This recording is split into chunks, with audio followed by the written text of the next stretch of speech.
So yeah, I mean, I caught the tail end of the pre-show there, man.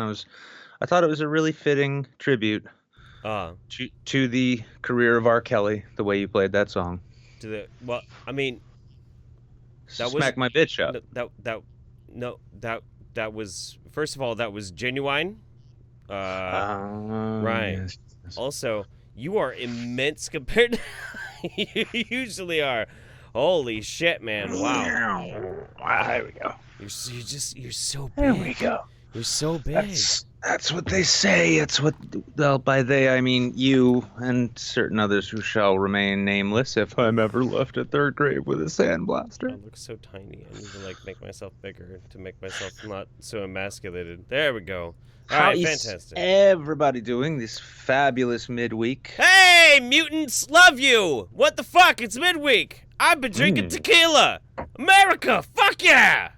Hey, yeah, I actually got some whiskey tonight Nice. because I am staying out of the bars by drinking alone in my house. Never mind. I mean, at least okay. All right. I know It's you're a Jables' birthday. I know you're a positive fella, but I'm probable. Okay. you're a probable fella, but you don't want to be too probable by going to the bars all the time. That's all I'm saying, man. Um, thank God, I finally have something to rib you on, something. God damn it. Yeah, but whose pleasure are the ribs really for, Jeff? I am a slave to the audience. That's pretty much all there is to it. Yeah. All right. Well, let's just let Addiemonster ruminate on that particular statement for just a moment. So I'll ruminate on that too for a moment. So how are you, my friend? We haven't talked in a couple of days. How you doing? Yeah, but I endure as Yeah. most days. Mm-hmm.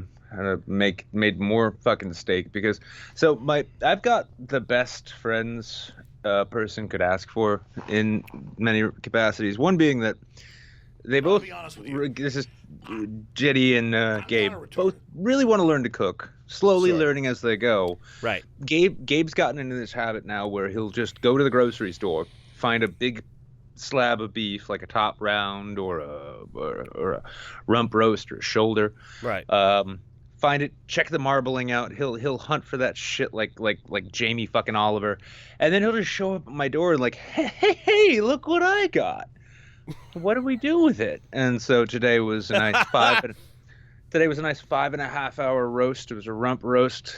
Did several slits where I packed it with salt, pepper, garlic, Creole seasoning, and onions, and then I just let it sort of linger in the oven for about 6 hours. See, usually when I'm packing my meat into slits, nothing comes out of it but shame. Nothing comes out of it but shame and court orders.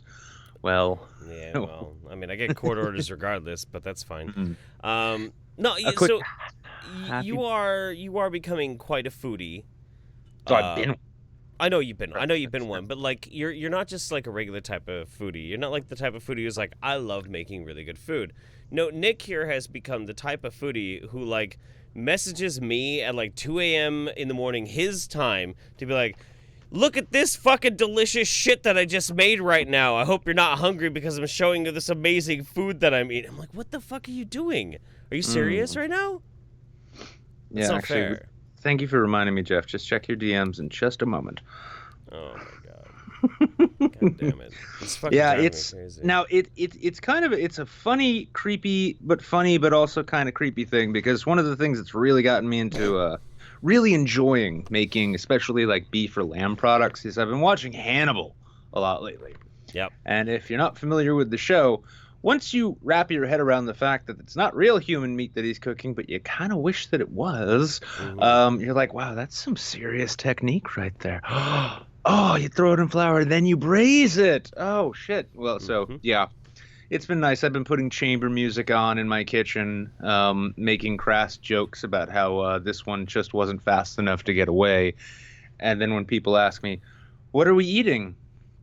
I'll be like, no one, they won't be missed. It's not important. It's not important. I have all of their last will and testament signed over to me. It's fine. It's fine. Don't worry about it. Everything is okay. Here we go, Jeff. Check those. Go ahead and just check. Go ahead and just check that. What, Go ahead on and Twitter? just check. Yeah, on Twitter DMs. I know how this works. And these days, I'm well aware. Are you woke? Are you red pilled on how to DM me at this point? Well, that thing is pretty red on its own, I'd say. Oh my god, what the fuck? Fuck you. Okay, hang on. I gotta save this so I can share it with everybody. This is disgusting. Yeah, this is what we did today. You fucker. You fucking dirty fuck. I swear to God. It's probably why my waistcoat is a little snug tonight.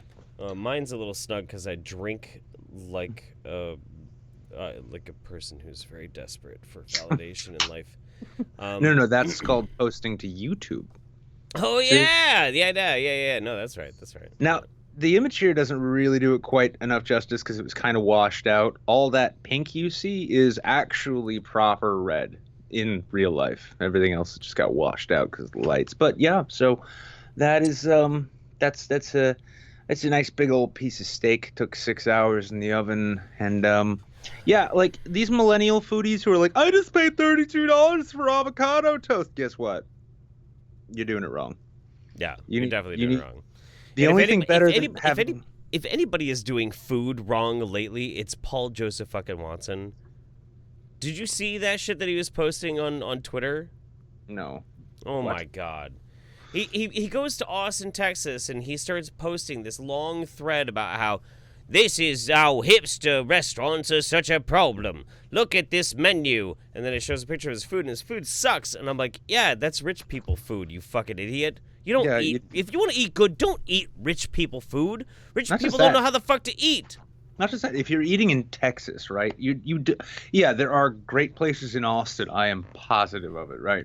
Yeah. But if you want real Texas brisket, you find what looks like a rundown house on the side of Route 10 that's owned by some old-timey grandma and grandpa types. And you walk in there and you realize they just converted their living room into a restaurant. And then you get grandma's brisket in Texas. He didn't order brisket. That's the problem. The problem is that what did he order? He ordered I don't even know what the fuck this thing is supposed to be. He went to like the most hipster trash fucking restaurant I can imagine. Like, I don't even know what this is supposed to be. Yeah, okay. When your food, if you're in Austin, fucking Texas, and your food comes out on a stone plate, you fucked up. You fucked up. I'm also looking. That looks like I'm gonna say I hope that that's pork. I don't know. Because beef should not be this color if you're getting it in Texas. Period. Geraldine's grilled quail. If you're in Austin, Texas, and you go to a restaurant that serves quail, you fucked up. You fucked up, and it's your fault. It's your fucking fault. It's not real Texas at that point. It's fish? Why are you eating fish in fucking Austin? Well, I mean, eat fish in Austin, fine. No. I mean, catch it yourself. Well, maybe like a trout or something, but like... Yeah. No, you're not getting fucking halibut, no. Right. Well, God, halibut's such a trash fish anyway. Yeah, but it works well for fish tacos. Like fatty white fish. The only fish that's more trash than halibut is tilapia. Oh my fucking God. Fuck tilapia. I can do some pretty amazing things with tilapia. Yeah, but it's a trash fish. It is literally a trash fish. It is a trash fish. And that's what makes a good chef, is being able to take trash ingredients and make art out of them. You know what the best fish is? The best fish on the planet, hands down, cod. Cod is the best fish, and I'll tell you why cod's the best fish. Very simple. This is very simple. Let me red pill you on some fish shit. I live over on the Oregon coast. We know fucking fish. All right. Cod is the best fish for one specific reason alone. It does not have the superior flavor. It does not have the superior texture, but it will always taste the same. No matter what, when you get cod, it's going to taste like every other fucking cod that you ever got. No matter what. Can't say that for salmon. Salmon there are gradients of good salmon and bad salmon. Cod always tastes the same. Cod is not trash fish. cod is efficient and economic fish. And this is why whenever the saints get together, if there's cooking to be done, I'm the one who does it because I know what good food really is. I know what good food is. I've probably been cooking longer than you have. Then you have no excuses. I have. Oh, I don't need to make excuses. I'm right.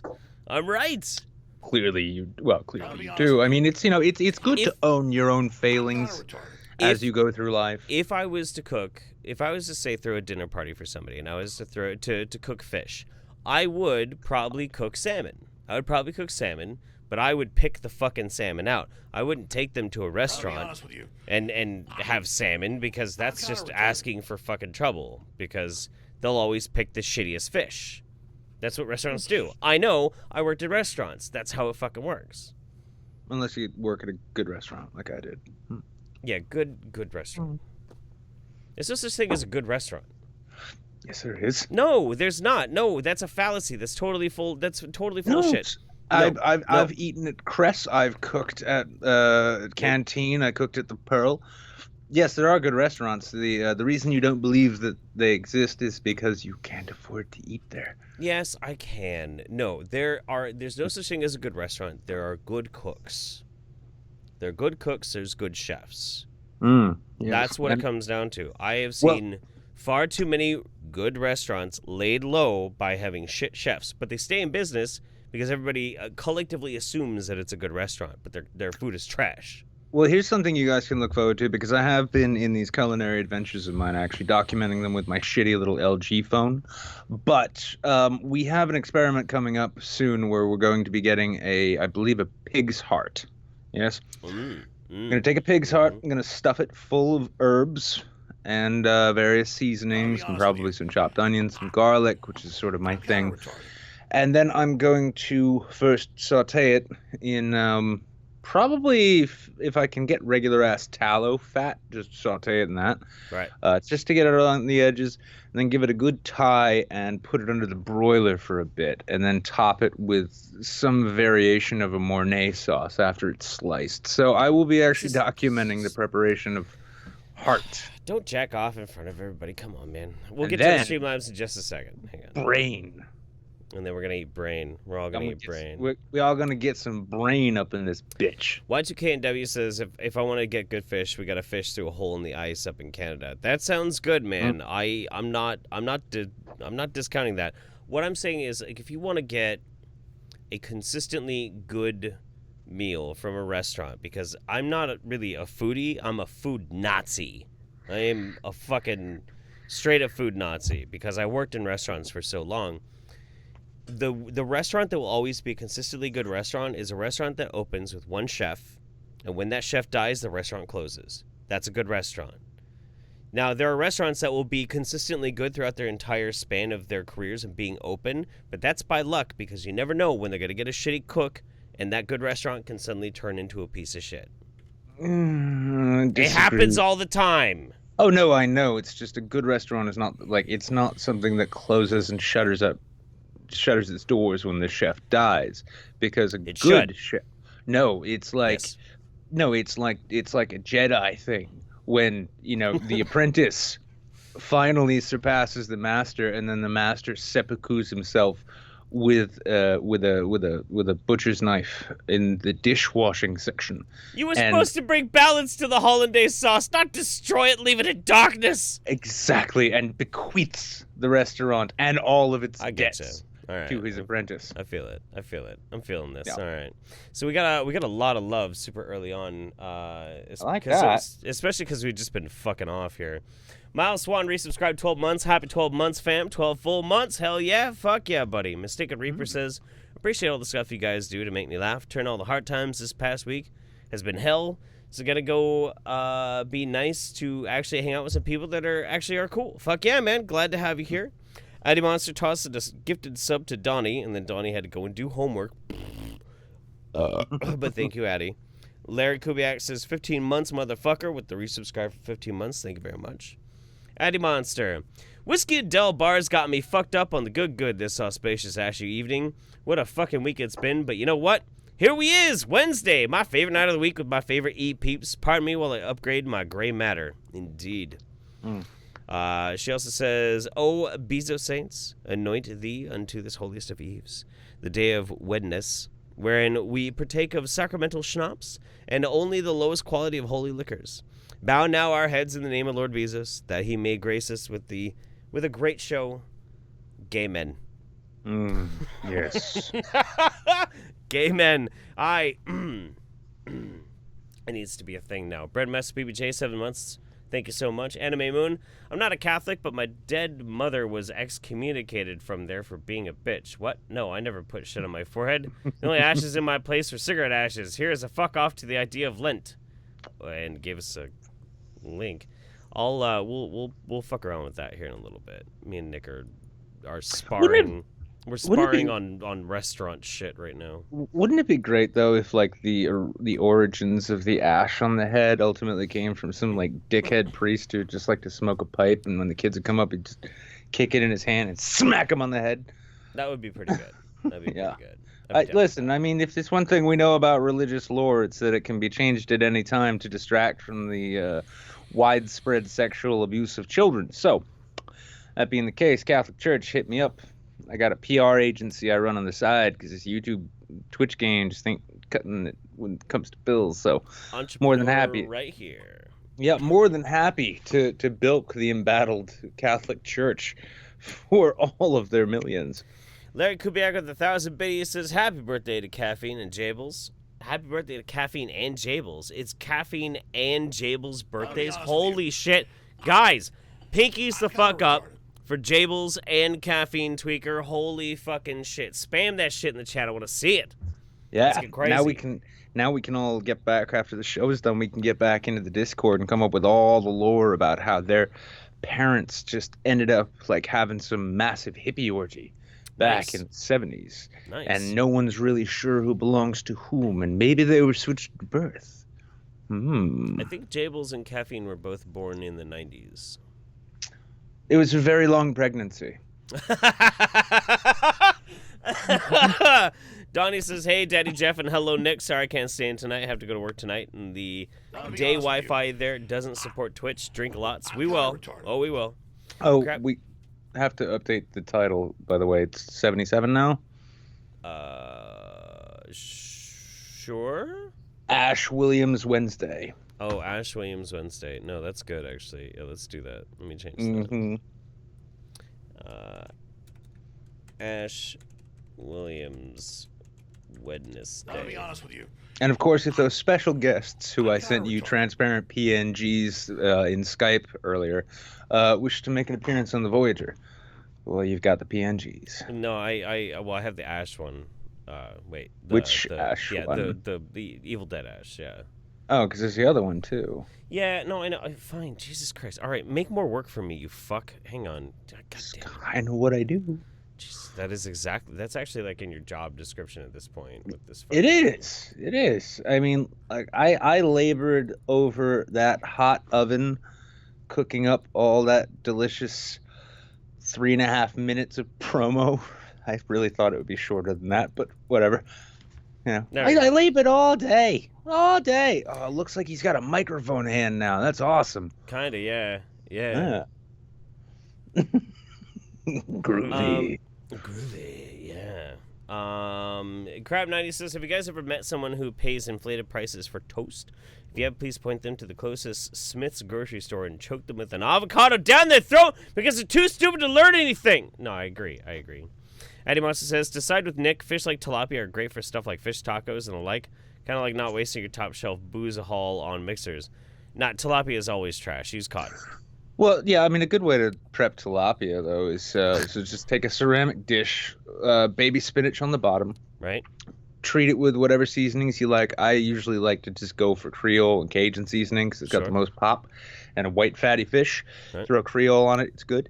Throw that bitch atop the spinach. Add some Throw the butter tilapia in there, and then dump it in the trash. Yeah. And I was going to say pop it in the oven.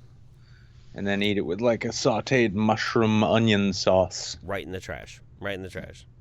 Chia says subscribe with the Prime subscription. Thank you very much. Yami no Tenshi subscribe. Thank you so much. Katzen Lady also subscribe with the Prime subscription.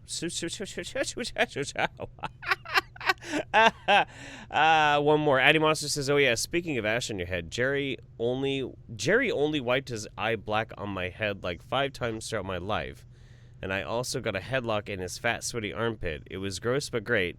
Been a badge-wearing member of the Fiend Club since 1995. Jerry Only. Who's Jerry Only? No idea. I don't either. Let's Google it. Do I have to? Okay. Yes. Okay. All right. Fine. Fucking. Oh, this is a bad idea. Jerry Only. Oh, Jerry Only.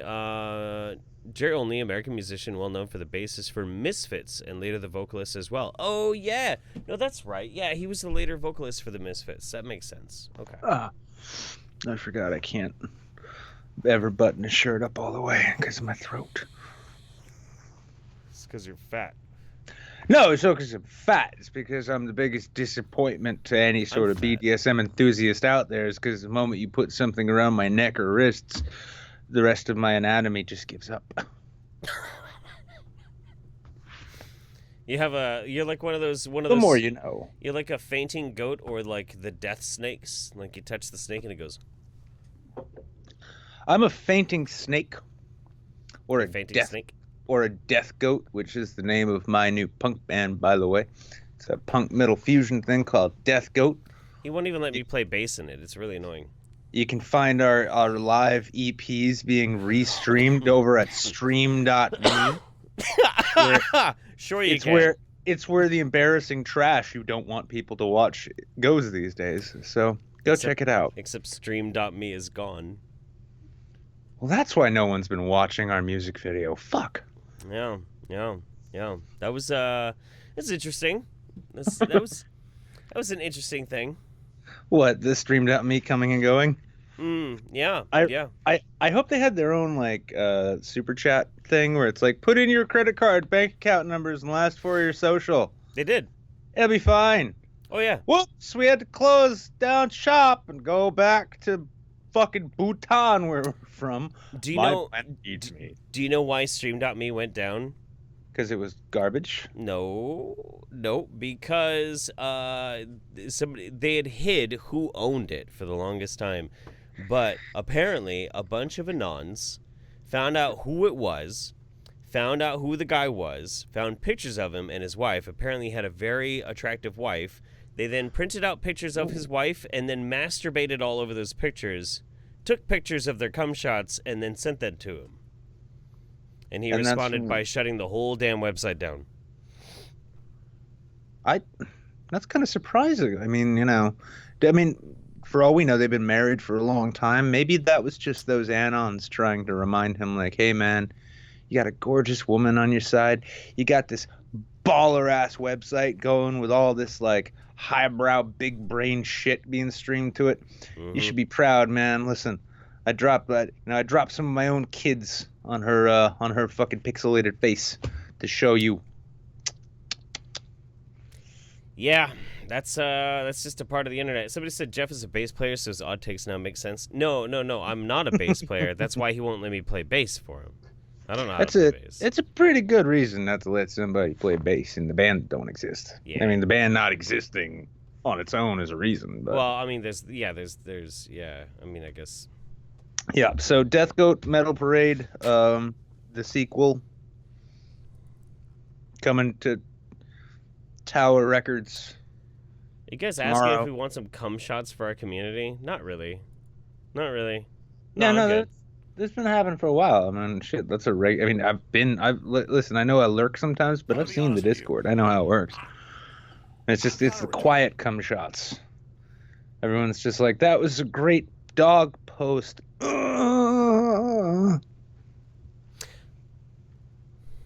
Quality content, guys. I mean, look, nobody has ever printed out a picture of me and spunked on it and then sent me a picture of that. I have actually had somebody, I did have somebody at one point take their laptop with a picture of me and drop their balls on my head and took a picture of that and sent it to me. But that I thought was hilarious. I thought that was fucking great. They gave you a hat. Yeah. Yeah, that's the internet version of a hat. Your head looks cold. There you Yes, go. let me warm it with my giant testicles. See, that's the whole thing, though. Is like this is sexism in action right here. Is like men have the ability to do like cum tributes, but what's the female equivalent of a cum tribute? Well, I don't know. I mean, I know at least like the draping your balls on somebody's head on a computer screen. Like I've been with at least one woman I can think of who had a labia big enough to sail a British Navy ship. Um, and so that could be like a full on. That could be a fucking full on balaclava if you wrap it right. So listen, I'd say these accusations of sexism are vastly overblown. Well, I mean, I don't know. It depends. I'll be honest with you. Also, I Don't gotta check say, your DMs later, Jeff. Says Caffeine Tweaker. oh, I will. Dude, I get fucking all sorts of crazy shit in my DMs, and I love it. I love all of it. I think it's hilarious or sexy at times. Um, but what was I gonna say? Oh no. You're too aroused to remember the format, aren't you? Yeah, no. Oh my god, I'm stewing in my juices right now. Roast beef tribute? Sure, man. Sure, whatever. It's cool. All you need's a crock pot and the right friends. I'm kind of retarded. Oh fuck. All right. Hang on. Okay. So, Addiemonster says, Crab told me to do this, so here I am. I'm dropping this. Doing this, Nick. I am doing this. Nick, spell ICUP, lol, made you look, LMAO, my name, Jeff. My name is Jeff. I'm aroused and confused at the same time. So it's clearly another Wednesday. Addiemonster says, I had a guy tell me he came on his monitor where my chest was, but then I got on it was a trappy cam girl, so... I mean, yeah, that's understandable. I'll be honest with you. Yeah. Christ. I saw an Onion headline. It's a cam girl wearing ash on her forehead for Ash Wednesday. I'm like, yeah. I really hope somebody goes over to Pornhub and finds a live cam going with the girls just not speaking and refusing to drink dairy or whatever it is that Catholics do. Well, it's just like...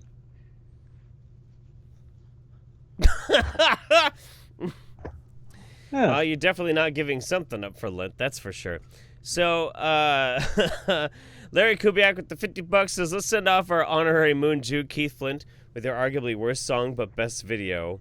R.I.P. 50-year-old me trying to dance like that motherfucker. All right, let's find out what this is. Oh, God. Oh, yeah, and to the bitch who took his house in the divorce. Bitch, you didn't write Firestarter. You didn't write Neither did Smack Keith My Flint. Bitch Up. Neither did Keith Flint. He didn't write any of that shit. Well, then he should have given that house up to his lyricist. What, Liam? Liam wrote No. all of the music. Like, Well, literally every single bit of the music in Prodigy came from Liam. The two dudes, one was Keith and one was... What's his name? Fuck. I can't remember what the black dude's name was. He was really good, too. He was fucking great. What was his name, Chad? Help me out. Keith Larry's saying Keith wrote the lyrics. All the same, bitch. He didn't deserve that house. Maxim. That's right. And I hope Keith's ghost and the ghost of Keith's hair haunts every inch, every hallway, every guest bedroom. Keith That's did co-write. right. Keith, I guess maybe Keith did co-write some of the lyrics. Okay. Yeah, I mean, see? but I mean, it's like the brainchild of Prodigy was Liam. The central point here, though, is to Keith's ex-wife. Fuck you, greedy bitch. Fuck you. Fuck off. Yeah. Horrible. Go back to whatever fucking public dump your dad managed, huh? That's right. Oh yeah, Nick doesn't have this my circle link. Hang on. No. And be gone. Oh my God! Oh Christ! I feel like R. Kelly's career. You can still hear me, but Wow, I'm gone. All right. No, that's actually a pretty good joke. Are you seeing me? Is this camera on? Yes. I did not do this. I don't know do this. No, I don't do this. No. Why would I? You can't marry someone until they sit on their face. Yeah. I don't understand people who get married before they've had sex. Well, listen, dude. I mean, if you want to go talking shit about Steven Crowder here, go right ahead. I forgot about that with Steven Crowder. Yeah, no, Oh, that's yeah, no, something. Crowder. Yeah, Crowder. That's something that he claims. I think he's full of shit. I don't think. I think he was fucking I think he was fucking all throughout his high school and his college. I don't believe for a minute that he was a virgin until he met his wife. Not Well, for listen, a minute. I would ask you to bring up a picture of his wife, but I don't think you have a picture of not gay Jared ready yet. So No, it's not gay. I've seen his wife. His wife is very beautiful. Don't get me wrong. I'm not shitting on Crowder. I'm just like, it's not realistic, man. Not really. Steven Crowder is a very handsome man. Even if you don't like him, you got to admit, he's a handsome fucking dude. well, that's the thing. I mean, either you can be like Crowder, which is handsome and not funny, and call yourself a comedian, or you can be like me, kind of fucked up looking and snaggletooth, moderately funny, and still uncomfortable with the label of comedian. So yeah, you know. Take your pick, ladies. Which way, Western women? Oh, actually, that's a good question though. In this scenario, if those are the rules, where does Fat Pat fall? Wait, is Addiemonster gonna do squats? Do some squats for me, Eddie. Wait, what? What are we talking about? Well, I was just asking, is Fat Pat a handsome, attractive man or a comedian? Both. And a new dad. Yeah. There is a new jolly in the world. Lil Fat, he's calling it, and I gotta say that is an adorable little human thing. Like, yeah, fucking 29 model 2019 human being. Pat's cheap, so he didn't go for the built-in Bluetooth, but you can put that in later. It's fine. Pinkies up and mazel tov to Fat Pat and the whole Fat family. Yeah, little fatties. I got to meet his wife. Pat and Britt actually came over and hung out with us here in Oregon. I can only honestly, yeah. She's just as badass as he is, maybe even better. I think I might actually like her better than I like Pat. That's the thing I keep coming back to is like, you know, what kind of woman would it take for someone to be able to tolerate Fat Pat in a marriage? I mean, she's got to be like it's got to be one of those really honestly like borderline abusive relationships where she just constantly has the right thing to say. No, she's a gangster. She's a gangster. Like his ability to bring some straight fire comedic timing and shit is good, but she dwarfs him, man. She's on it. She's sharp as a whip. That's what I mean. It's got to be like, you know, it's like when he's having a bad day, he's just doing like, you know, we all have them. That bad day where like one stupid thing after another happens, and if you look at it the right way, it's always going to be your fault. And then to have a wife who knows how to look at it that right way every single time. It's like one of those moments when you have a really good partner and somebody's like, yeah, you know, you're pretty cool and all, but like, I really like your partner more than you. I think they're actually really cool. That happens to be all the time, by the way. I feel that way about Pat and his wife. She's awesome, and he's okay, I guess. You know, he's all right. That's why I stay single, y'all, so I can never be overshadowed by anyone. That's right. That's the key to success. Never, ever, ever.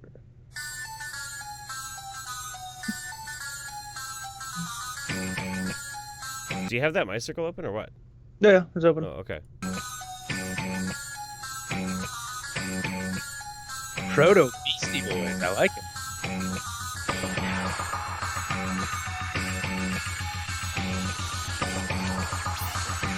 Before this gets crazy, we're going to have to be very careful, otherwise we're going to get copy struck like a motherfucker throughout this whole thing. Yeah. But we're going to have to very distinctly and succinctly analyze and break down this video. What I'm seeing here is Proto Beastie Boys. This is after Beastie Boys. This is way after Sabotage. No, that's fine. This is still Proto Beastie Boys. That's right. Prodigy are time travelers. So not... Oh, all right.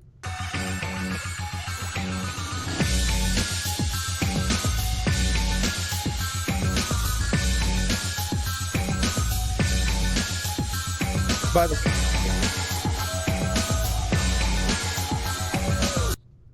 yeah. Huh? Oh, I was just going to say, for those of you who are curious, this is exactly what midweek prep looks like. Yeah, pretty much. Yeah. To the absolutely. fucking T.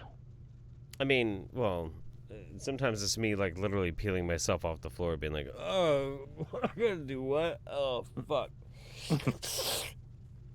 Mems comes through with a dough scraper like she works at a pizza joint. Just gets him on the floor. No. Fake news. It's a snow shovel. Continue.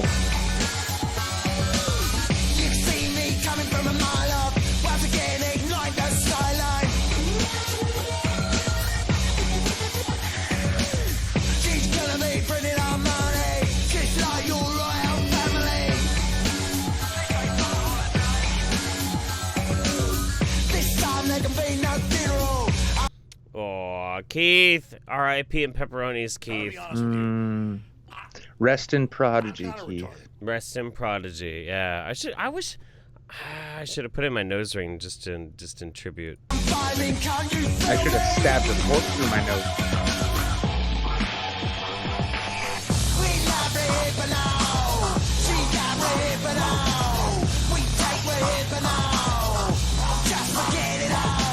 Is he saying we snort rohypnol? Probably, but I was just looking at that part of the video there thinking to myself, I forgot for a moment it was Keith. I'm like, wow, Robin Gething has not aged well. No. Wow. I wonder if I can get this 3.5 millimeter thing through my septum piercing. Let's see. Now we're talking. Jeff wants to, like, basically break and expand his flesh with things he found in his garage. We take rohypnol.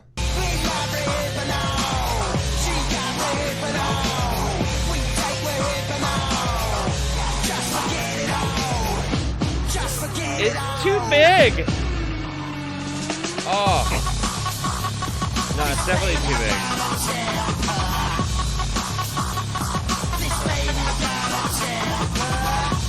It's way too big. It's too big. It's a Kilroy all over again, and now I know why you slept in the living room. Yes, you do. Because you're a dirty boy. Do I got anything that'll go through my fucking nose piercing? What the fuck? By the way, that's just a bit of ape fluid. I'm not lactating through 2 layers of clothing, in case none of you were wondering. It's the time of change for young Nicholas. True.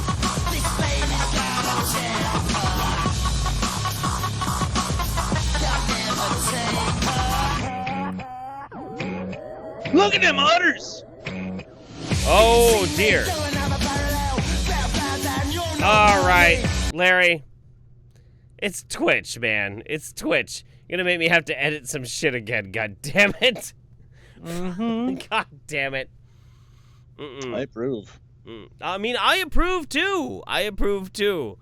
We gotta be fucking careful on Twitch, man. We have to be super careful on Twitch. That's true. Ever since his divorce, Bezos has not been the biggest fan of tatas, if you know what I mean. Tasteful side boob is right out when it comes to Twitch, man. Can't have the tasteful side boob.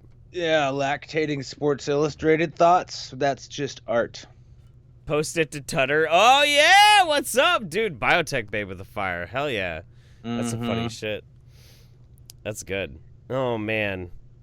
This is art commentary. You're fine. All right, fuck it. Whatever. Let's go. Wait.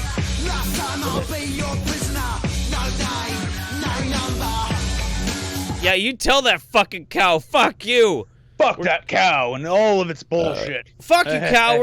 We're gonna take rohypnol and not even remember penetrating you. Fuck you. That's right. This is Florida, bitch.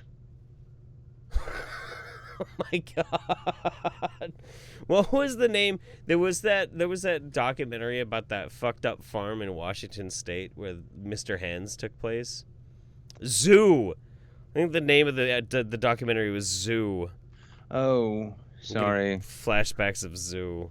I just think every documentary is Blackfish, and then I assume there were deleted scenes I didn't catch. Yep, the one where a dude got fucked to death by a horse. Yep. Yeah, it's like, wait a second, wasn't that Super Size Me? No, probably.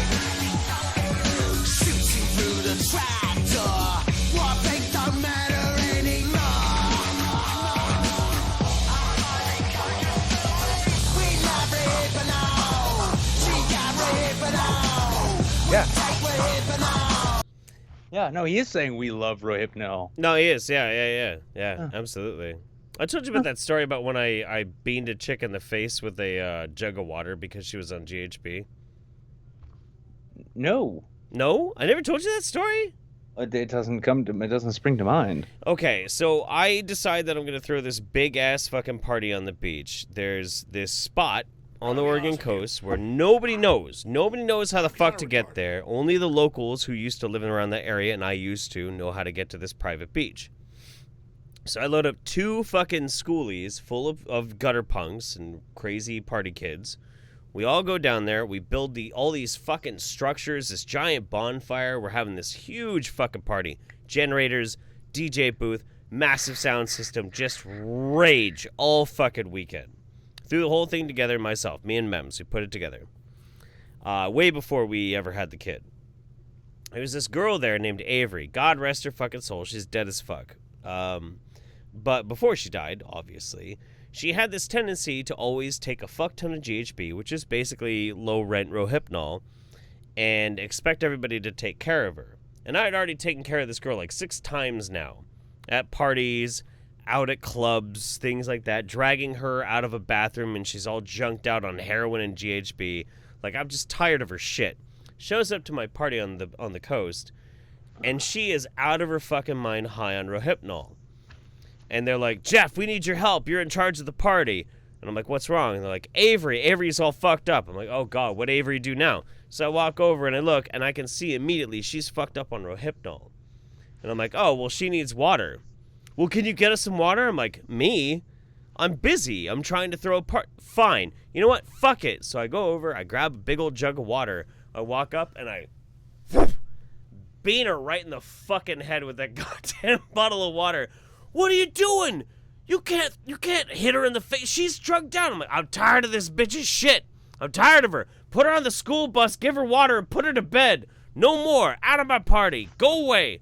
I had enough, man. I had enough. I had to kick her out of my party. And then she went and died. Well, she didn't die from Rohypnol. She moved to fucking She died Iowa. from a jug of water to the face. I know. No. I got the gist of the story. No, she moved to Iowa and fucking cut her wrists open in a bathtub. I didn't do it. I had nothing to do with that one. Well, suddenly, this took a dark turn. Yep. Let's listen to this.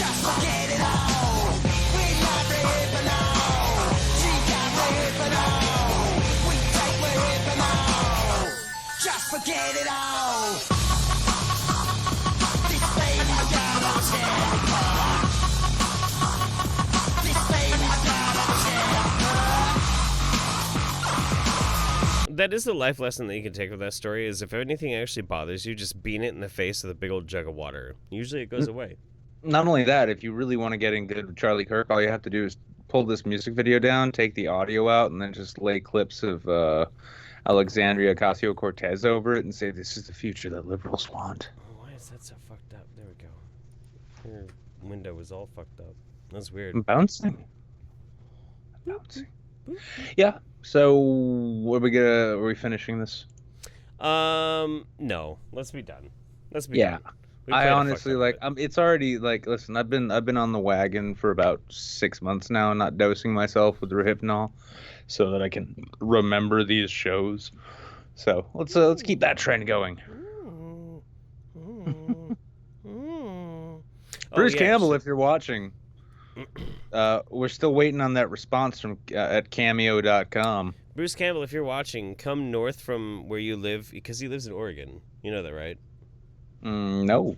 Yeah, no, he lives in a small town in the south of Oregon. Come north and I'll rub your nipples for real. Devil King gifted a sub to Ionessa, 2 months so far. Thank you very much. Appreciate that. Addiemonster says, since the chat liked it, I'll repost it here.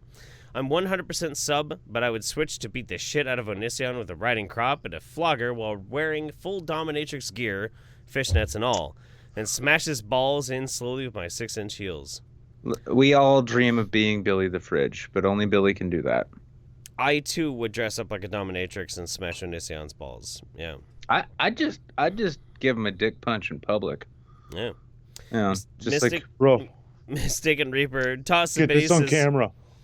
Hey Nick, we have something in common. Amazon sent me the wrong freaking thing today. Damn it. mm-hmm. bummer, dude. Mm-hmm. No, they didn't send me the wrong thing. They sent me the correct thing to the wrong address, letting my pill freak fucking neighbors snatch 2 gaming mouses that I have had to hence cancel the order for entirely because I'm still trying to get my electric bill paid. Did your junky neighbors steal your fucking package? Are you serious? Oh, yeah. That's so fucking lame, dude. What the Yeah. fuck? Well, the lame-ass neighbors downstairs put a big sign up saying all packages to the back door. And because there's a building connected to us, for some reason the FedEx guy thought, hey, I'll just leave this on the first floor right on the bottom of the steps near the alleyway where all the halfway house people walk by in order to get their secret cigarettes out of the hole in the wall next to the fucking parking lot. And then that disappeared. And then when they delivered the next one and I said, do not leave outside, they somehow got their way into the secure building next door and then left it at the apartment number that is my apartment number in the wrong building. And then I walked over there after seeing the picture on Amazon, gave a knock on the door, heard the music that I could hear from the hallway shut off, and I knocked again and nothing, and then I knocked hard again and nothing.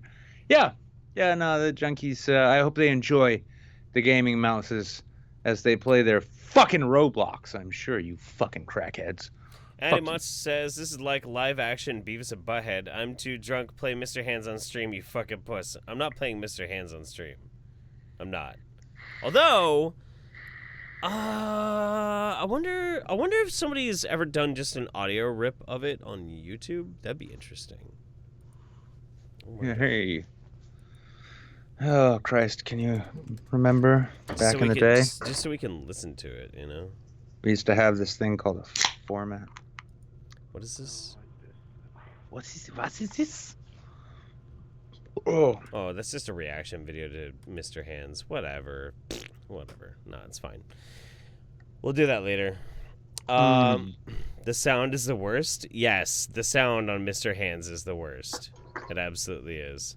It absolutely is. I love it. One Canucks like R.I.P. Jeff's search history. Mm-hmm. Yeah. Oh, yeah. What is this it? Oh, no.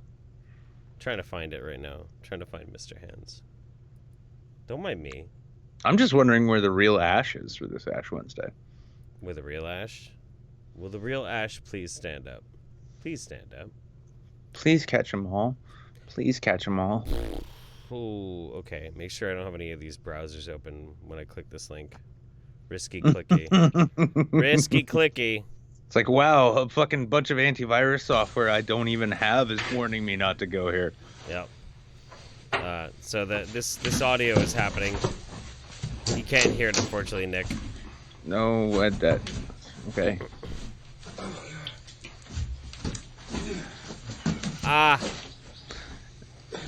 Oh boy. Oh boy. Mm-hmm. Too much? Too much? Too much? Did you? Oh, did he come? Did you? Oh, okay, all right. You know what? All right. We're clear. I turned it off. It's fine. It's fine. You okay now? No, it's fine. No, I mean, I don't mean are you actually okay? I mean, as far as finishing the show. Yeah, no, I'll be fine. I'll be fine. Just block it out, Jeff. Just block it out. I'll be I'm fine. Yeah. Listen, you swore off the church years ago. There's no reason those memories have to come back now. Some people are asking what the fuck is Mr. Hands. You know what? Look that up in your own time. Okay? Yeah. Look it up directly after the show, and then when you're done with that, just you can go over to like Dankula's Tism stream and get him to watch it. And then when you do, link it to him in the chat and say, this is for stepping on time slots. Not Ooh, ouch. Oosh. Oosh. Wow. All right. Anyway, so what were we supposed to be doing with this whole thing? What are we doing right now? I don't know. I think we got some news I found. I know, but we literally have like 5 minutes before we're supposed to pull people in. I guess maybe we could start hitting the news? Yeah, let's blast through it, and then we'll go through a bunch of it with them. Don't say blast. I just watched Mr. Hands again.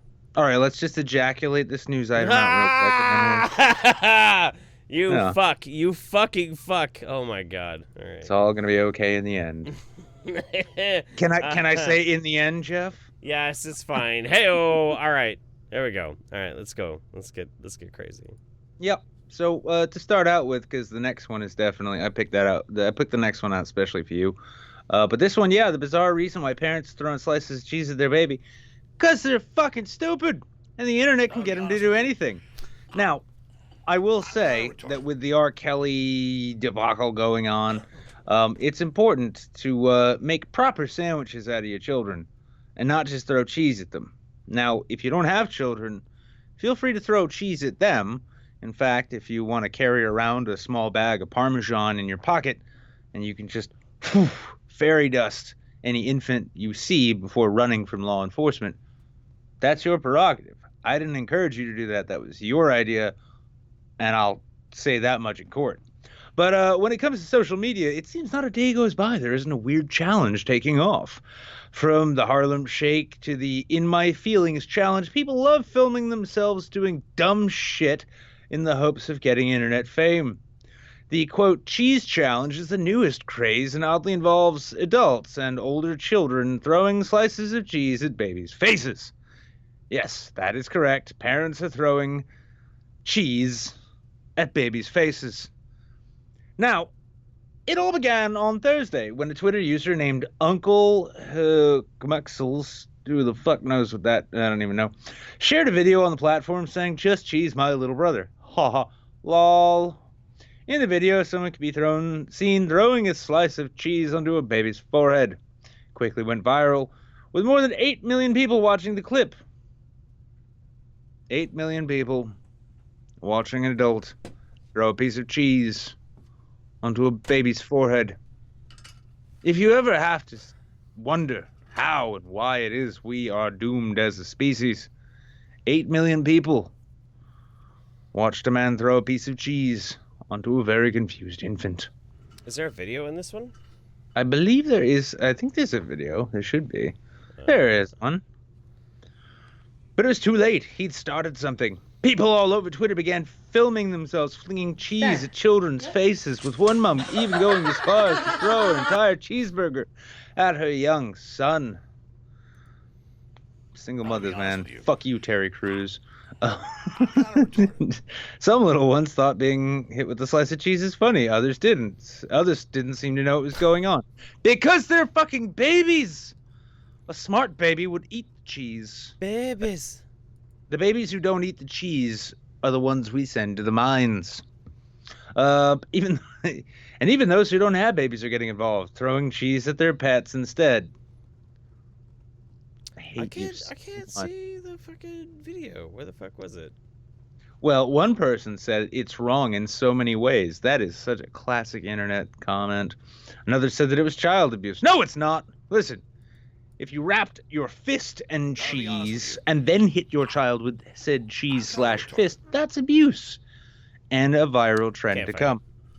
I just can't wait. Honestly, for my part, I can't wait until the like smack your baby senseless challenge comes up.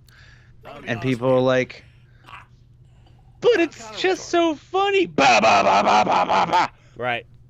Yep, that's where we're gonna end up. It's gonna be like, you know what? It's gonna end up with people buying blocks of cheese and then throwing their infants at the cheese, and it's like, hey, why isn't it moving anymore? It's cheese. No, not the cheese.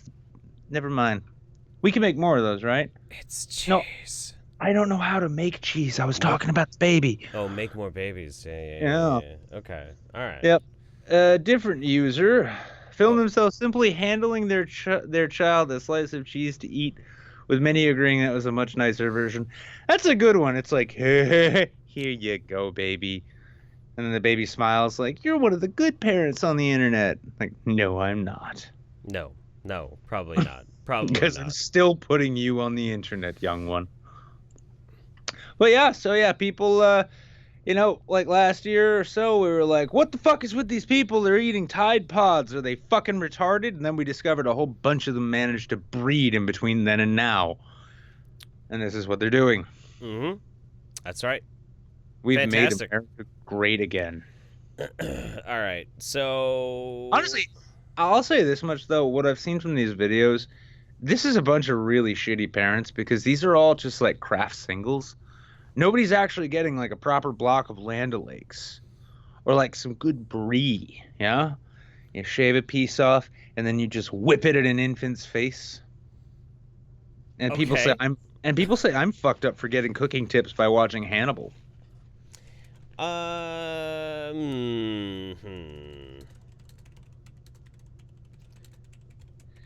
Okay. I just want to clarify. I want to clarify something real quick. Rimshi says, join us in the waiting room for a chance to get on the show when the boys start pulling people in, which, by the way, he's right. There is a link on the page to join the Discord, and you can join the waiting room. To join the waiting room, do not need to accept the rules in the Discord server. That's just to access the rest of the server. Indeed. So you can hit the link right now on the page, join the Discord, hop in the waiting room. We're going to roll here in a minute and pull some people in. Anime-Mun says... go ahead. Oh, I was just going to say, though, if you're going to actually skip agreeing to the rules so you can join the rest of the server, listen, human kidneys are not easy to come by, and it's a give and take scenario in this show. So look, we entertain you, and then I post food porn to Twitter made of your body parts. I have an issue lately with the YouTube Saints Discord server. The not safe for work room is drastically lacking in trap porn lately. It really honestly is. It really honestly is. I appreciate all the efforts of people to spam like really hot like porn gifs. I get it. It's cool. It's nice, and they're great. They're hot. They're sexy. But where's all the chicks with dicks? Yeah, that's as somebody who doesn't do that thing that Jeff just talked about. It's a very good question. Where is Jeff's trap porn? That's right. That's right. All of a sudden, we're gonna like stop getting those like $1 shekel donations from Addie because Addie's off. Like Jeff wants pictures finally. Oh no, I don't just have to send them to his Gab account. My Gab account. Oh my god. No, I'm not going to say anything. Anime-Mun says, well, since you guys forgot to play the short thing I put earlier, I'm going to put some more of the same. I swear I don't know that what I was putting in would have worked so well with the first part of the show. Wait, okay, so Anime-Mun, which one do you want me to play, the first one or the second one? I was still going to play it. Larry tossed a lot more money, so that's why I played his first. Brainmaster PBJ says, for the uninitiated, Mr. Hands, a video of a guy coursing a horse into fucking him. I believe the guy died a few days later from the resulting injuries from tearing his asshole. No, you're mostly correct. He died that night. It's a video of a man getting mounted by a horse, and okay, all right. This is gonna reveal how long I've been on the internet and how deep I've gone in these rabbit holes. But here's the thing. Okay, hang on. Let's. I'm just amazed to hear Stream.me existed before Stream.me existed. Here's the thing, guys. If you're going to have a horse anally penetrate you, you have to take the basic safety precautions, which is you have to take a towel and wrap it around the base of the horse's cock. You can double over the towel, but no quartering it. You need to at least half the towel, full-size towel, around the base of the shaft of the fucking horse's dick. Because if you don't, a horse has a very large penis, and it will spear you all the way into your insides, and you will die, which is exactly what happened with Mr. Hands. He got speared. It tore up all of his internal organs, and then the people who owned that ranch drove him to the emergency room, and he died in the parking lot because they didn't take him in.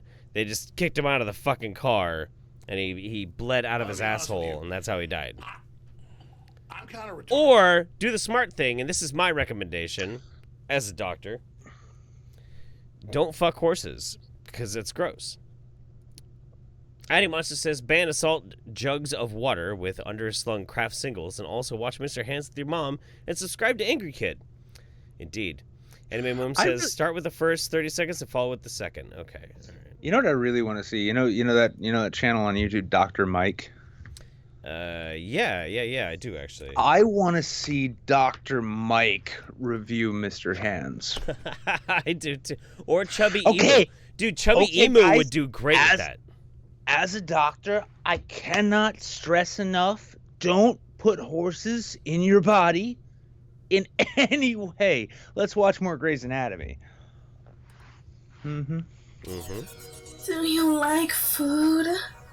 Of course you do. How about some hot, sizzling meat with all the sauces? Come on by Arrow's Video Restaurant. A delectable HD TV program that will get your tummy moaning for some lip-smacking hot chow. Tune into Arrow's Video Restaurant, only on Info Channel Extreme Late Night. Tonight on Info Channel Roku. I want to see that again, actually. That was great. I'm just gonna start stuffing whole chickens with my fist and post it to Pornhub. It can only improve things. Do you like food? Of course you do. How about some hot, sizzling meat with all the sauces? Come on by Arrow's Video Restaurant. A delectable HD TV program that will get your tummy moaning for some lip-smacking hot chow. Tune into Arrow's Video Restaurant, only on Info Channel Extreme Late Night. Tonight on Info Channel Roku. I'm so turned on right now. I'm so turned on. I'm feeling fat and perverted. Perverted, yes. I am feeling very perverted. And so much so, Mike Pence want to electrocute me. That's some good roast beef, huh? I just remember, like, randomly that I'm wearing a shirt that has me as Mother Teresa on it. Like, yeah, I don't know. It's No, a it's thing. you as the Mona Lisa, Yeah. not Mother Teresa. Shut up. I don't see you abusing Indian people in that shirt. Fucking mouth. Info Channel Extreme Late Night. Ooh. Arrow's Video Restaurant. By the way, Man, she sounds so high, I think she's gonna need you to fling a jug of water. Jeff. I was just fucking thinking that. I was just thinking that. Holy It's shit. It's like, it's everybody gets different thoughts when they hear a woman who can't actually give consent to remember the night that they go through, and Jeff wants to throw water at them, and Get this junkie bitch out of my party right now. Yeah, it's like I just want to kick him out of my house and then live stream about the nightmare that was having him as a guest for a while, like a few weeks ago. Let's not talk about that. That's By the way, join the waiting room, guys. Jump into the Discord, jump in the waiting room. We're gonna hang out in a minute. Yeah, Yeah. got a show go. Whole fryer, spicy sauce. You. Not really. Let's get caveman with that chicken. That's it, turn it. Rotate that chicken, you naughty griller. Mmm. Do it, rotisserie style. Cook it nice and slow and hot. Oh, that's it. Turn This is your ideal woman right here, Nick. No, she talks too much. that dirty chicken. Yeah, just like that. I would love to have some barbecue. I want that barbecue. Is this Sad World? What the fuck is this? I'm hungry. I would love to have some barbecue. My tummy wants that chicken. I need that protein. I need that protein to build my muscles and my jaw so That's I right. can eat more barbecue chicken. That's Okay, right. I'm ready, baby. I'm ready This for is the honestly, gravy. this is sounding Pour more that and more like an gravy average all over the Manchester woman. chicken. Oh yeah. This Yeah. this is fucking really See, doing it for me What, right now. yeah, but see, what you don't know is that you can only hear her voice. What you don't understand is that it's like a roughly like pushing 450, maybe even 500 pounds right now, and she's just wearing like pink pajama pants and a fucking Patriots hoodie, while plying her one skill and wishing people still knew what 800 numbers were. She's packing envelopes with Packing, Publishers yeah, let's Publishers Clearinghouse material. see. Yeah, it's cleared, So much gravy. not house. It doesn't look like gravy. It looks like buffalo sauce, you dumb bitch. I want that barbecue chicken. Me too. I want to bite it. I want to bite that chicken and swallow it down. I want that barbecue in my tummy. Ooh. I'm hungry. Oh. My tummy wants that chicken. Let me see that chicken get barbecued. Bad. What's wrong? Listen, honestly, like they're fucking objectifying and completely diminishing the value of chicken. I'm fucking aroused like a motherfucker right now. Holy That's because shit. you're not cook. Hang on. Hell no. Hell no. Motherfucker, I know how to cook. I know how to cook. Yeah. Listen, everybody knows that this is actually just your channel. Your fucking third channel here. Okay? Sexy thing. And you are doing all the Show me that voiceovers. chicken. Show me that chicken being barbecued. Oh yeah. That's so hot. That's so hot. I'm gonna burn my tongue. Oh yeah. Now it's time for some sauce. Slather that sauce on, baby, all over that chicken. I want to see that sauce dripping off those burning hot chicken pieces. I want to see. Didn't even use the word breasts. Didn't even use what? Didn't even use the word breasts. Whoever's writing this is, oh God. Don't be nitpicky. Nobody likes a nagger, all right? You're nagging about the food. All right, there's Stanley Marshall. Let's get back on with the show. Baste it again. Baste that chicken on that dirty grill. Oh, clean that grill. Grill's Clean your grill. You haven't You dirty cleaned that bitch. grill since we saw those bratwursts 2 weeks ago. You're a dirty grill master. You got Baste that bratwurst chicken 2 with weeks that ago, you still freaky ain't barbecue cleaned that shit? sauce. Get that sauce all over those farm fresh chicken bodies. Not even fit some for an R. sauce on Kelly the- video. Not even fit for an R. Kelly video. What's wrong with their technique? There's nothing wrong with their technique right now. Clean your goddamn grill. Have some self-respect. Oh, come on, dude. Whatever. Breasts, the thighs, the wings. The charcoal helps. And the You know what? drumsticks. Here's the thing. The charcoal is roughage, and it helps to break up everything in your digestion. It makes everything digest easier. You need Guys, some fucking carbon in your life. You need some good blackened carbon in your life. In fact, you know what? Don't clean your grill, because if you let it go long enough, you can have enough diamonds to where you can be part of the Diamond Exchange. By the way, this episode of Midweek Saints brought to you by the Diamond Exchange. Do you have excess diamonds? Maybe gold, jewelry, heirlooms, shit from people you didn't even like or know, sitting around in your auntie's closet? Well, you go ahead and send that to Jeff's P.O. box with an invoice that you send to me, so we make sure everything is cut down the middle. And you too can be a surplus diamond superstar. You can be the next De Beers if you really want. That's right. I want the sauce dripping in every little crevice of that chicken.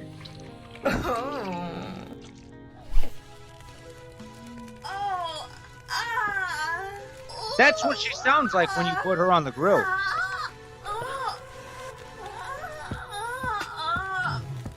Yeah. Baby, try that chicken. I have chicken wings in my freezer right now. I want to eat that chicken's body. It's Me too. so hot and Me too. crunchy. Baste it, baby. Ugh. Baste that chicken. Baste. Get that sauce on there. Drop that bass. Put that sauce all over that chicken. Ooh, ah. Smell that sauce. All about that bass, about that bass. No chicken. Yeah. Slather it on. Ooh, ah. Slather on some of Grandma's secret special barbecue sauce. All right, Jeff. I didn't know we were gonna watch Eat Fuck Grandma's tonight. All right. special sauce is made All right, let's Listen, get her- some people. All right, Yeah, no, we and can't. let's We be gotta be done. We gotta be. Yeah, let's be honest too. This girl enjoying too much of Grandpa's special sauce is exactly why she's doing what she does for a living right now. I like that we played it probably a little bit too long, which What is probably this was weird uncomfortable. shit? I had no control over that. I know. I'm glad that you finally accept that. I'm kind of retarded. I know. I come up with the actual content, and then you just drag jokes out to it. No, I just fuck it all up. That's what I do. I do want to say though one thing, and I'll send you the link later because it's not even like anything for the show. But there's a guy. He does his cooking channel. He just has this open brick fire pit, and he takes this chicken and he binds it up like it's some kind of BDSM slave, and then he hangs it. But then he keeps twisting it, so the thing just slowly rotates in front of this fire. Oh yeah. I'm just That's- saying. Addiemonster says, remember when Jeff said he was going to set up a cam girl studio in his garage for his friends? This is the sneaky promo. I see through your lies, El Jefe Loco. Actually, that reminds me. Fuck, I got to text that girl. Shit. Hang on. Yeah, go ahead. Text that cam girl, and hope that your wife doesn't watch this show, just like everybody else. She knows. I told her already. I was like, hey, this hot cam chick wants to set up a studio and needs help with it. And she's like, Oh, okay. No. I was just saying that, like everybody else, she's not watching the show. What, me? My wife isn't? Yeah, I mean, probably not. And Metal Dooley says, I'm hungry now, goddammit. Yeah, no, I am too. Actually, chicken wings sounds really good. So we're going to grab some people in from the Discord. And then you get to go over that news item I found special for you. Special for me. Oh, yeah. Random number generator. Listen, I know what you're 13 into. 13 people in the waiting room. Nice. Fuck yeah. How are we doing tonight? We let me see. 71. That's pretty fucking good for a goddamn Wednesday. Hell yeah. Yeah. This Nice. is probably that bomb-ass promo that I made. You guys are slaying it. 1, 2, 3, 4. Oh no. We're gonna talk about weeb stuff. Fuck. Alright. Hello. Don't worry. Drag our friend through the first news item that you have. It's oh wait, shit. I probably need to like there we go. I had to unmute so I could actually hear you. Sorry about that. Retarded. It's fine. I had to get set up on some things too. Are we going to talk all about anime, or can we talk about Mr. Hands? I got to we can do either. guys, I got to insist actually, especially with Anime-Mun here, and especially because it was something I picked out special for Jeff. We need to go to the next news item. Well, together. we also have to recognize that our guest right now, Anime-Mun, is the one who sent us the orgasmic chicken video that we just watched. Yeah. And like I was gonna send through another super chat, but No, you go ahead. Streamlabs. Go ahead. Be fair, Jeff. Be fair, Jeff. I helped make a lot of this stuff pretty damn weird too. Oh no, I like weird. Weird's good. I'm into it, man. I'm into it. And also, I really like some barbecue deal. Mm-hmm. Barbecue eel. It's Raisu. Resubscribed 2 months in a row so far. He says bone-out wings are superior. Not to be confused with boneless wings, but bone-out wings superior. I would say Sure. acceptable. It's better than boneless, but you're wrong. You're wrong. You're wrong. You're wrong. You're wrong. You're wrong. Wrong. At least it's the right kind of meat. At least it's dark meat. That's the whole fucking thing that pisses me off when people are like, well, boneless wings is just so fucking good. No, wrong type of meat. That's white meat. That's a bunch of breast meat that was reprocessed up, prepackaged, packed with a bunch of fucking chemicals, pasted into a fucking chicken nugget. It's a chicken fucking nugget. Not that there's anything wrong with that. Chicken nuggets are delicious. Nugget, but it's not a wing. Yeah. So it's better than that. Here's the thing. Boys go for tendies. Men go for wings. Men go for wings. And it's not just because the wing is a better meat, which it is. It's also because all the people who talk about tendies are usually fucking pathetic. And yeah, they're terrible.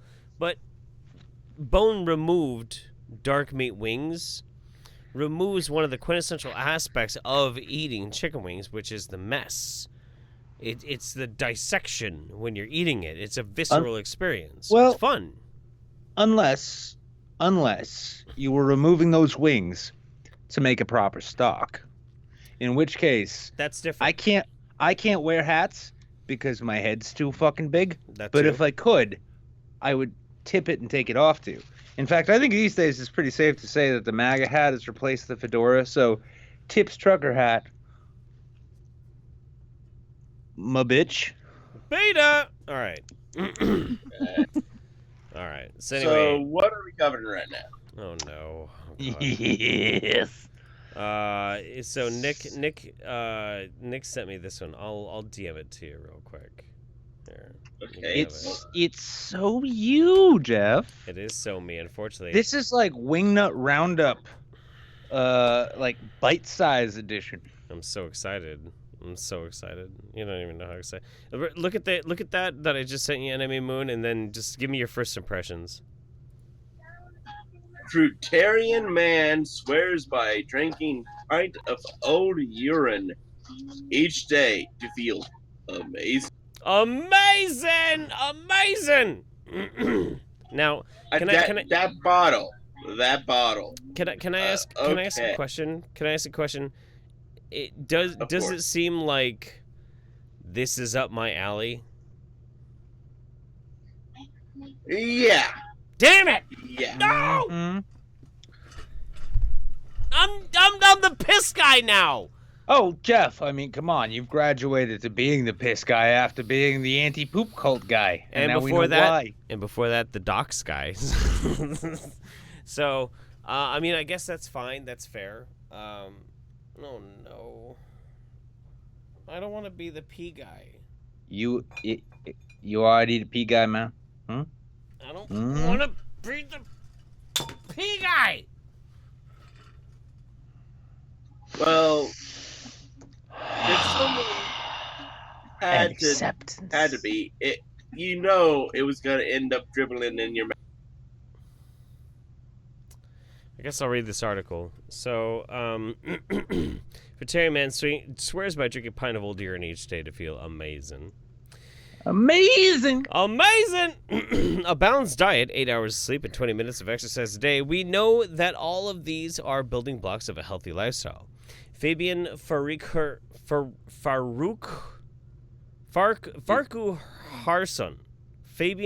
Farquharson, however, has his own trusted well-being method, and it's probably not to everybody's taste. Don't say taste. Don't say taste. Gotcha. It must be an acquired one. I would assume that he's been building up to this, indeed. For the past 3 years, the 37-year-old interior designer has been gulping down on a rather unusual concoction. Anime-Mun, are you surprised that this man is an interior designer? Not in the least. Listen, after Tom Hanks reclaimed his ship, the captain, look at me, captain, had to get a new job. Evolution of Jeff. Dox Lord, Shit Lord, Piss Lord. Yeah, no, that's pretty accurate. Having read up about the so-called health benefits of urine, Fabian from Sheffield now happily drinks a pint of his own product every day. Fabian began researching alternative therapies back in 2013 after continuously suffering from stomach pains, which doctors had not been able to diagnose or treat successfully. All right, you know what? Here's the thing, guys. Show of hands, and by hands I mean one. I want to see one in the chat if you are even half as happy as this fucking guy. Can anybody put a 1 in the chat right now thinking that they're half as happy as this dude? Seriously. I want to know. And if you're not, put a 2 in the chat if you can drink your own piss tomorrow to see if it'll work. No, don't just don't drink. I'm not telling them to do it. I'm just saying that if they choose to, I want them to alert us to the fact that that's who they are. Some people are apparently happier than this guy. Well, good. Good for you. For this man, I gotta say, he does have a very distinct disposition to him. Oh yeah, that's true. That's true. He's got kind of an interesting pallor to him. He's got a bit of a glow to him. He's Yeah. kind of like a faded highlighter. Like a golden sheen. To Like him, he's you know? been showered with happiness. All right. Well, he says, I was traveling a lot for work and eating junk food, Burger King, McDonald's, and anything convenient, Fabian says.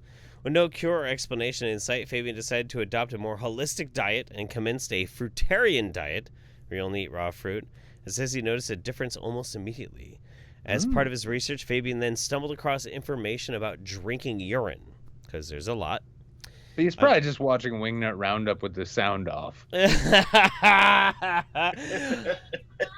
I've always been open-minded about that sort of thing, so I decided to give it a go and drink it fresh.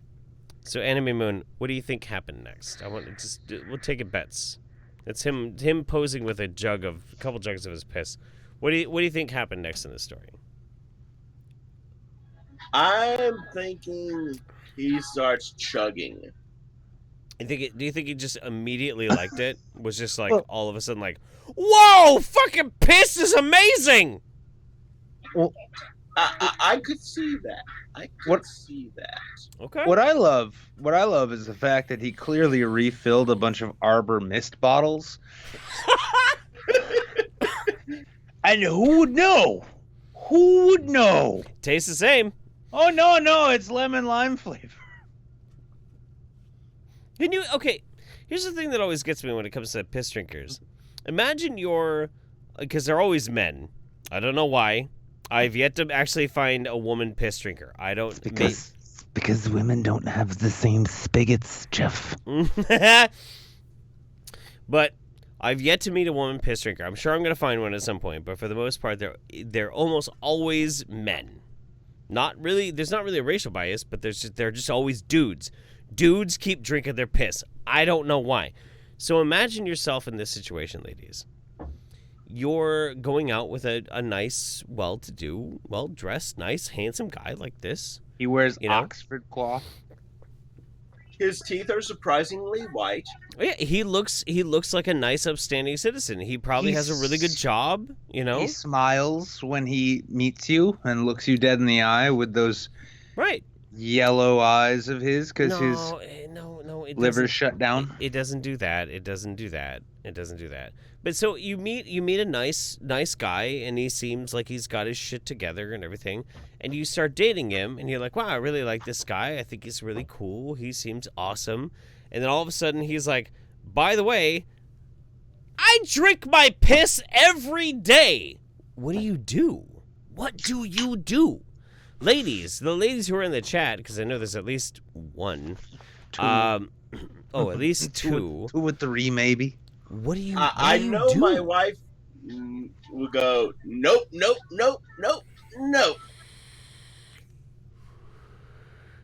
I'm so fascinated by this. I just look forward. I want to see the scene because they're walking through his like marble and granite lined apartment, right? He's got one of those like smart fridges and shit.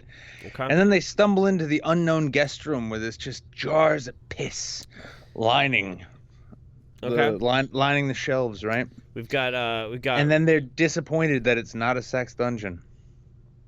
Run, laugh my ass off and shout check and leave. Nope the fuck out. Fuck that shit. I'm out. Relationship is over. Okay, run. Yeah, no, okay. All right. Yeah. Deal breaker. Yeah, it's kind of a deal breaker. Yeah. I think so too. But these people think this is just the greatest thing in the fucking world. And here's his like home piss setup, I guess. That's how he makes his own, bathtub gin, because he pisses in the shower. This is from the UK, so I gotta read this properly. It tasted a bit like a bitter ale initially. It was quite strong, but not quite a terrible taste. I had no problem finishing the glass. The effects he felt were even more instantaneous than those of the fruitarian diet. I didn't know that I honestly didn't know that the chimney sweep from Mary Poppins was into this shit, Jeff. It was about half an hour that I later started to feel amazing. I was absolutely bursting with energy. Now I never go a day without it. and would recommend it to anyone. Having felt better for drinking fresher, and Fabian then leaving some for up to a month to ferment until it reached a pH level of 9. Oh, fuck. Oh, my God. If you're having a rough day and can't get a smile from the miss, go ahead and bottle it and drink your own piss. Da-ba-ba-ba-ba-ba. That's Mary Poppins. That's you guys might not know this because no one saw the movie, but in the remake of Mary Poppins, that's actually the chimney sweep song. I hate that you put this in the fucking format tonight. But that just makes me know that it was a good idea. Look at that. He's fucking aging eggs in there. I think. What was that? It's like a fucking candied yam. I candy it myself with me own yams. Why are you doing this to me? I don't know, because Paul does plots and apparently thinks ordering fucking cod in Austin is a good idea, yet he hasn't caught on to the true new health craze. Look at those abs. I want to make this point. Anime-Mun, I hope you're backing me up on this, but like, be honest on this sake, because you're the judge in this situation. I told the story about beating a bitch in the fucking head with a jug of water because she wouldn't stop junking out at my parties. Pretty harsh story, especially because she later went on to kill herself. And then Nick has to show up with a fucking story about a man drinking his own aged piss. Which of us is the worst tonight?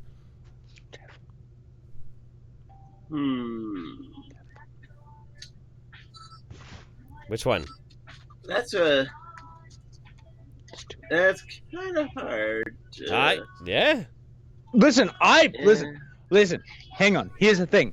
I didn't drink my own piss, nor did I fill up that water bottle that Jeff hit that woman in the face with. Who knows what kind of water that was? Maybe it was, what is it? We call human beings long pork. Maybe it was long water. All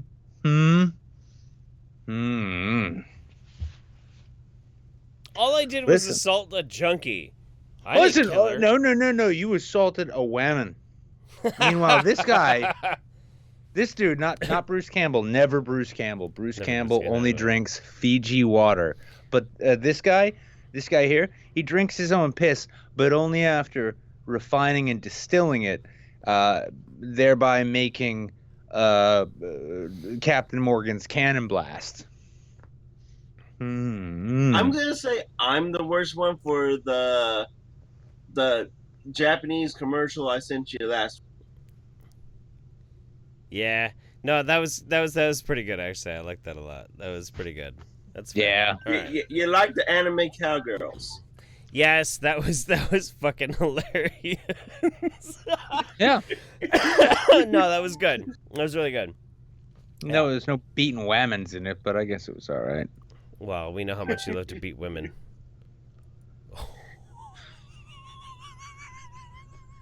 It's the glasses, isn't it? It is. It's the glasses.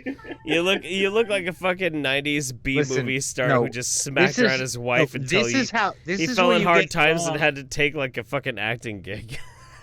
I fell in hard times and had to do a late night show with you.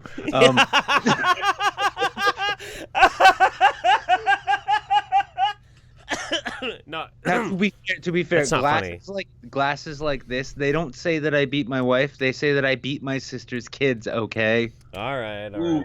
Fine. It's fine.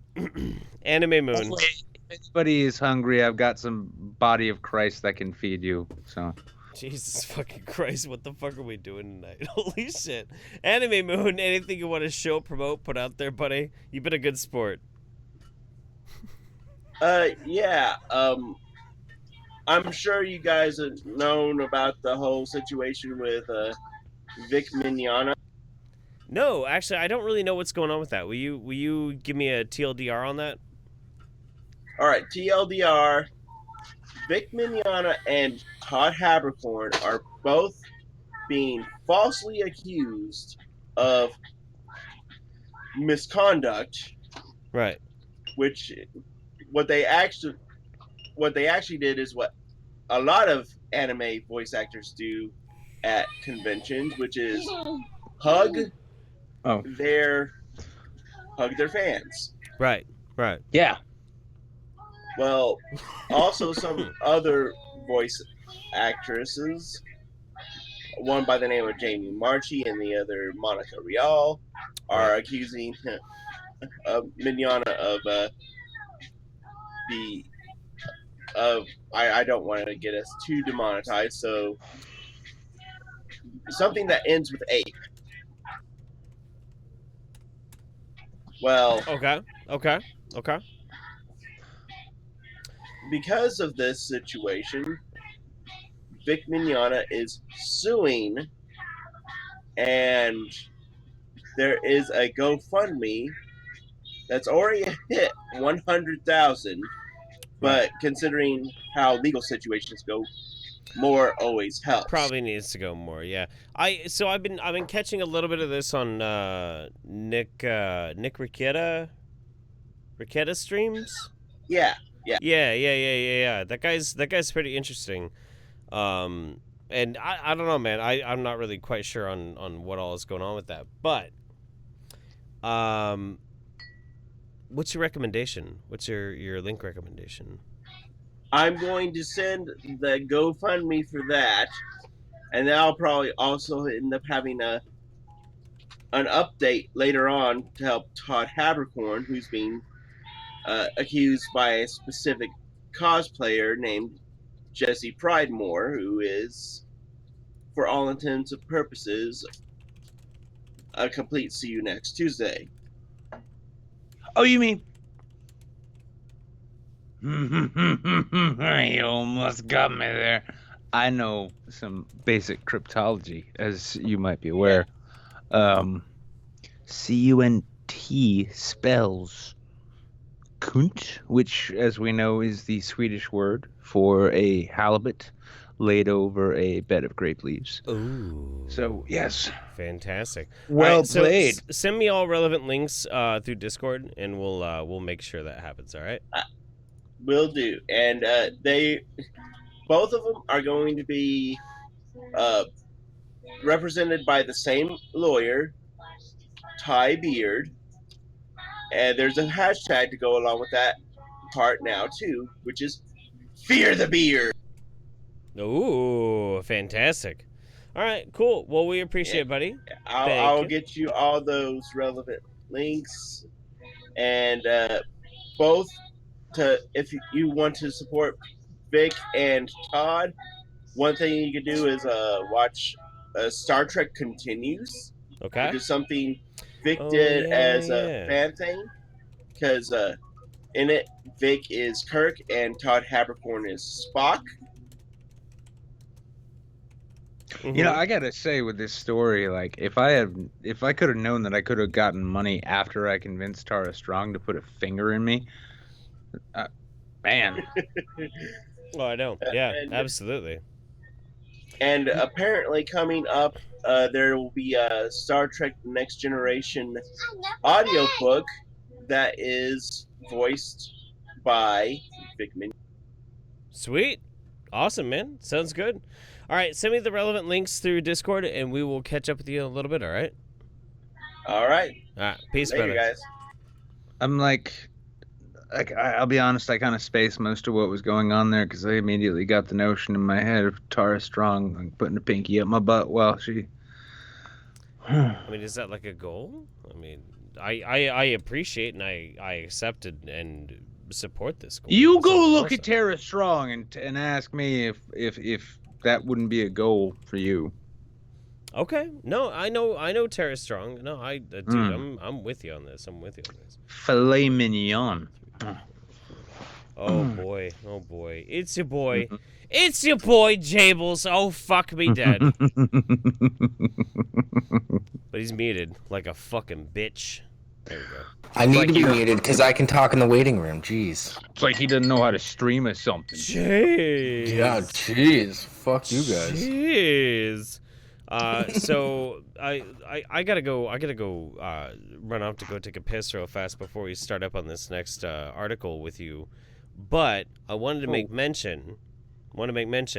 At some point, Billy and Ben are going to be making a trip down to Portland to hang out with me, and you're gonna have to come with them. Oh, that sounds like fun. This is gonna happen. This is absolutely gonna happen. Cool. So well, let Billy and Ben know that I'm coming down with them. No, I will. Never, ever let anyone know when you're about to come. because then it ruins the surprise. Oh my god, what the fuck? But if we're gonna come at the same time, we have to let each other know. Okay, I'm gonna send this link. You are so considerate, Jables. My God. Oh, it's no wonder you're married in a Mormon sect to 5 different 15-year-olds. Wait, what? Wait, what? What? What? What? Oh, it's What? fine. Anyway, I sent you I'm the not link. shaming anyone for their religion here, okay? I sent you the link there, Jables. So you, Oh, you and Nick can start going through this. I'll be right back. So you guys tackle this. Is this the... Oh God! Oh good, yeah. Before we go into this, I do want to say, I need to thank Zebro for sending down Ash to kill for our sins. Yes. Let's all just take a moment. We'll put some good Delta 88 axle grease on our foreheads. Yeah. Listen, guys, and your mom could have been ravaged by a deadite if it wasn't for our man, BC. That's right, the BC. Bruceus Campbellus, who was nailed to a cross by Stars TV when they decided that Lucy Lawless is getting naked enough for us to keep going. Yeah. All right, that's enough of that. Oh, yep. All right. Yep. So, the new novel from Image Comics, publisher of the Walking Dead series. By the way, if you're around my age, you know Image Comics has been around a lot longer than The Walking Dead. I hate that. Didn't Image do The Crow also? I think they did they did The Crow. I believe they did Savage Dragon. And I think Spawn was Dark Horse, right? I think The Crow is Dark Horse. Spawn might be Dark Horse too. Might be. I don't remember. All the same, Image Comics is what came to us in the 90s when the Comics Code was making everything acceptable but still kind of boring. And now we get to do that all over again. And we need Image and Malibu, or not Malibu, fuck Malibu Comics. We need Image and Dark Horse to come back in a hard way. But right now, Image is coming out with a new controversial comic series called Jesus Freak. That's right, yes, promotional materials say that the year is 26 CE. A young Nazarene carpenter is having some trouble adjusting to the violent world around him and finding his place within it. He knows he's different, but he doesn't know why. Not yet. Anyway. Some reports even suggest that the publisher is banking on the blasphemy protest to help propel the comic in sales, which, fuck me, I hope so. The writer of Jesus Freak, Joe Casey, explained, quote, Jesus Freak is less inspired by any strict religious traditions and is instead more concerned with exploring the unique tension that exists between depicting a mythical figure and a historical figure, a tension that is compounded when, for many, they're considered the same person. For those not familiar, in this comic, Jesus wields dual swords, cutting the heads off of his enemies and destroying the wicked and the evil, and not looking like Sophane after he's been locked away in a hot box for several weeks. Okay. Yes. Now, in the satire, Sun Man, he was the enemy, so it's Jesus versus the Sun Man, right? So, as comics publisher DC Vertigo has announced the release of Second Coming, in which Jesus learns how to be a messiah from a superhero called Sun Man, not to be confused with Night Man. Day Man. Yes. Night Man. Basically, guys, you want to pick up this comic because Jesus learns to be the Messiah by hanging out with Charlie Day. It's pretty amazing. God sees how people adore Sun Man and sends Jesus down to learn from this superhero. Oh my. However, more than 233,000 people, 233,000, 30,000 people signed a petition calling the series blasphemous, which... It is. Yeah, guys. Yeah, guys. Oh, It yeah. is. So that was just an affirmation, really. DC then canceled plans for a March 6th. Fuck you, DC. Aww. Writer Mark Russell said that DC asked for changes and that he and Sunman artist Richard Pace weren't comfortable with. Jesus, the demands included deleting some swear words and covering up a nude Adam in the Garden of Eden scene. Listen. It's accurate. That's accurate. Do you know whose dangly bits were bobbing around in the Garden of Eden? It wasn't Eve's. She didn't get her baloney pony blasted that hard yet. She didn't get those beef curtains. No, it was Adam walking around with his Ron Jeremy-esque wedding tackle, flopping around in the soft. Because he's the perfect person. He is the perfect person, and no perfect man has tiny junk. However, no matter how small it was the biggest in the world. It's actually Oh true. no, dude. Yeah, no. Absolutely. I have no idea anything of what we're talking about right now. Awesome. Yeah. This is pretty Adam great, got though. to have the biggest dick in the world for one point. That's true. That's totally. He had no competition. Yeah, Like- right up until his son showed up. Oh. Listen, guys, we got to go back to traditional Christian values like killing your brother and fucking your mom.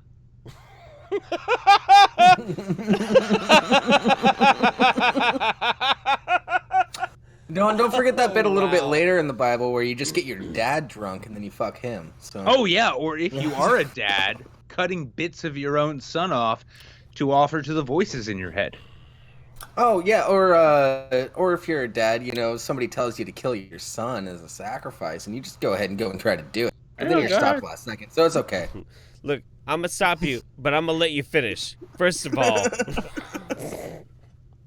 oh my god, dude, wow. Listen, baby, I might not have a snake in a tree offering you an apple, but I can fit a cherry tomato in my foreskin. Mm-hmm.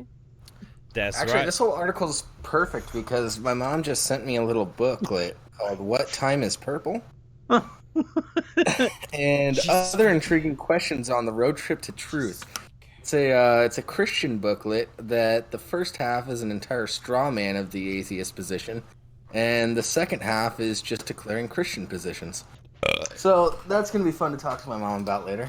Yeah, well, it's fucking confusing though, because listen, everyone was fine when we turned Abraham Lincoln into a vampire hunter. Why can't Jesus go kill other zombies, huh? Isn't it kind of weird how Same thing here. Jesus is like the zombie version of Blade. 20 years ago, moms had to have the uncomfortable talk with their sons and daughters about sex and sexuality. These days, it's sons and daughters having to have that uncomfortable talk with mom about what the internet is. Listen, Mom. Everything's switched now. Everything's topsy-turvy. Listen, Mom, I know back when you were growing up, a bicycle pump was just the way that you could reinflate your bike tire, but let me tell you, there's other uses. My mom constantly messages me about things that she's confused about on the internet. Is this a joke or is this a real thing? Oh yeah. Are half of them our shows? No. I just really want to know that your mom watches my show. That's all. Oh, okay. No, she doesn't. She sometimes watches this show on Fridays. She does watch the show. I try to scare her away by doing naughty things at the beginning. I think pretty much everything about the Saints can be summed up right now with what Tickle Trunk just posted in the chat with the fuck is even happening right now. Streamlabs. Yes. Yeah. That's pretty much That's the entirety right. of this show. Listen, yes, I mean, like this show is your gateway to hear us say all of the things about Jesus and bike pumps that you've been thinking but don't want to say, and Streamlabs is how you can force Jeff to say it. We are breaking down the barriers right now, ladies and gentlemen. This is how breaking the conditioning. Yeah, so to say. We are. We have the papers. This is their plan, people. Yeah. we can even go a step further. You know what? Fuck Jordan Peterson and his clean your room shit. You know what? I'm gonna go straight up Diogenes. Like you don't have to clean a room if you don't have a room. And when you don't have a room, there are no walls boxing you in from the infinite space that is God. So fucking leave your socks wherever you want. Fuck that bag of half-eaten Taco Bell. This is your future. Inflatable butt plugs are absolutely a thing. Just don't hook them up to battery power. It's you're gonna have a bad time. You're gonna have a real bad time. If you're gonna be a degenerate safely. Exactly. Yeah. All because you can inflate a rubber dinghy rated to hold 14 passengers doesn't mean that same air compressor is correct for your Susie doll. I practice safe sex, which is why I wear a life preserver when people burn my nipples. What are we talking about? What? I don't know. I'm kind of retarded. I'll be honest with you. I'm kind of retarded. I'm surprised people aren't throwing out that whole clip where Alex Jones is like, "Yeah, I'm actually pretty gay." No, that one was really good too. Yeah. Yeah, we're gonna have to program that for like $25 and above. Oh yeah. We should do that. We gotta layer tiers here, otherwise everyone thinks they're the same, and it's just fucking communism. Jack Dorsey, looking at you.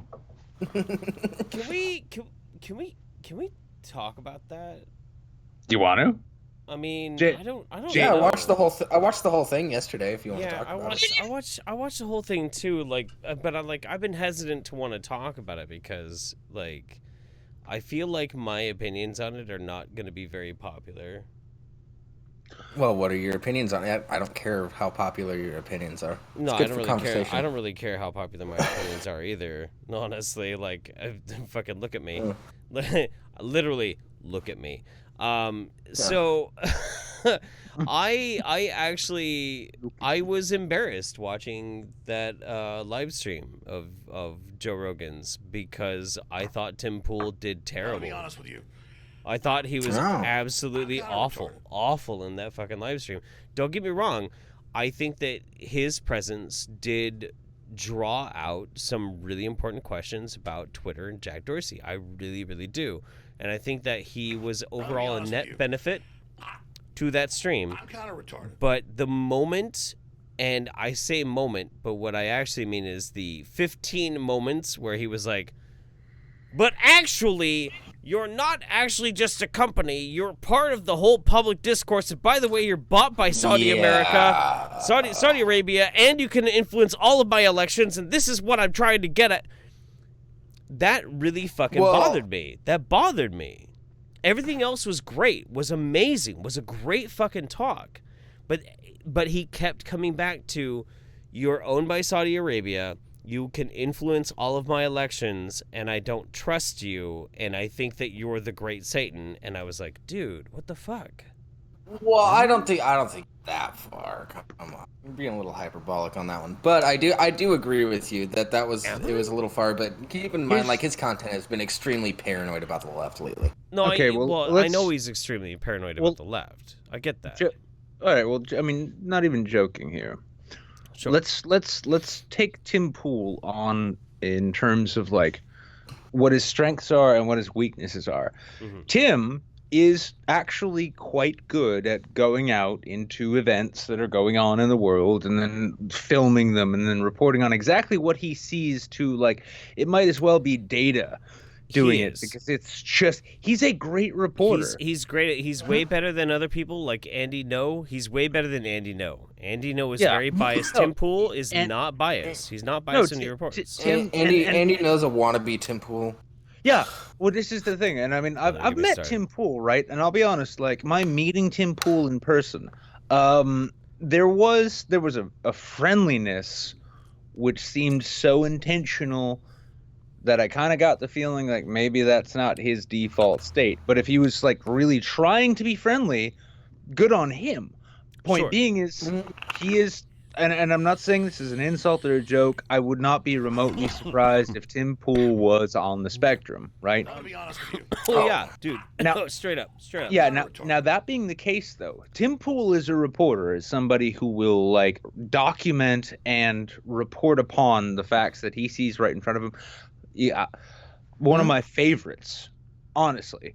In this age where we're not supposed to trust the mainstream media and this new alternative media where retards like Paul Joseph Watson, Candace Owens, and the Young Turks come fucking Sean King opening Bernie's fucking rally. Yeah, no, I can understand mistrust, but when it comes to like Tim Pool's reporting, I love watching his live streams because he's just going to say in obnoxious detail exactly what it is he's seeing. Now, if you want him to step up and be the voice and face and spokesman for a particular idea, probably not the best idea, because he is so naturally inclined to get hung up on whatever details stick in his head that, like, honestly, like, he can almost make Sargon seem objective by comparison. Oh, jeez.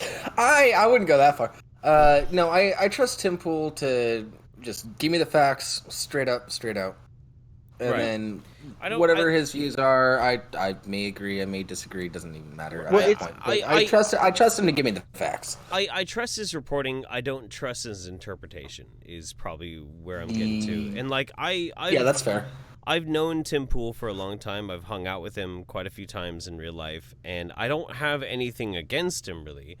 I worry that he's gotten so paranoid about everything that he's very much ideologically driven at this point, and I don't think he wants to be.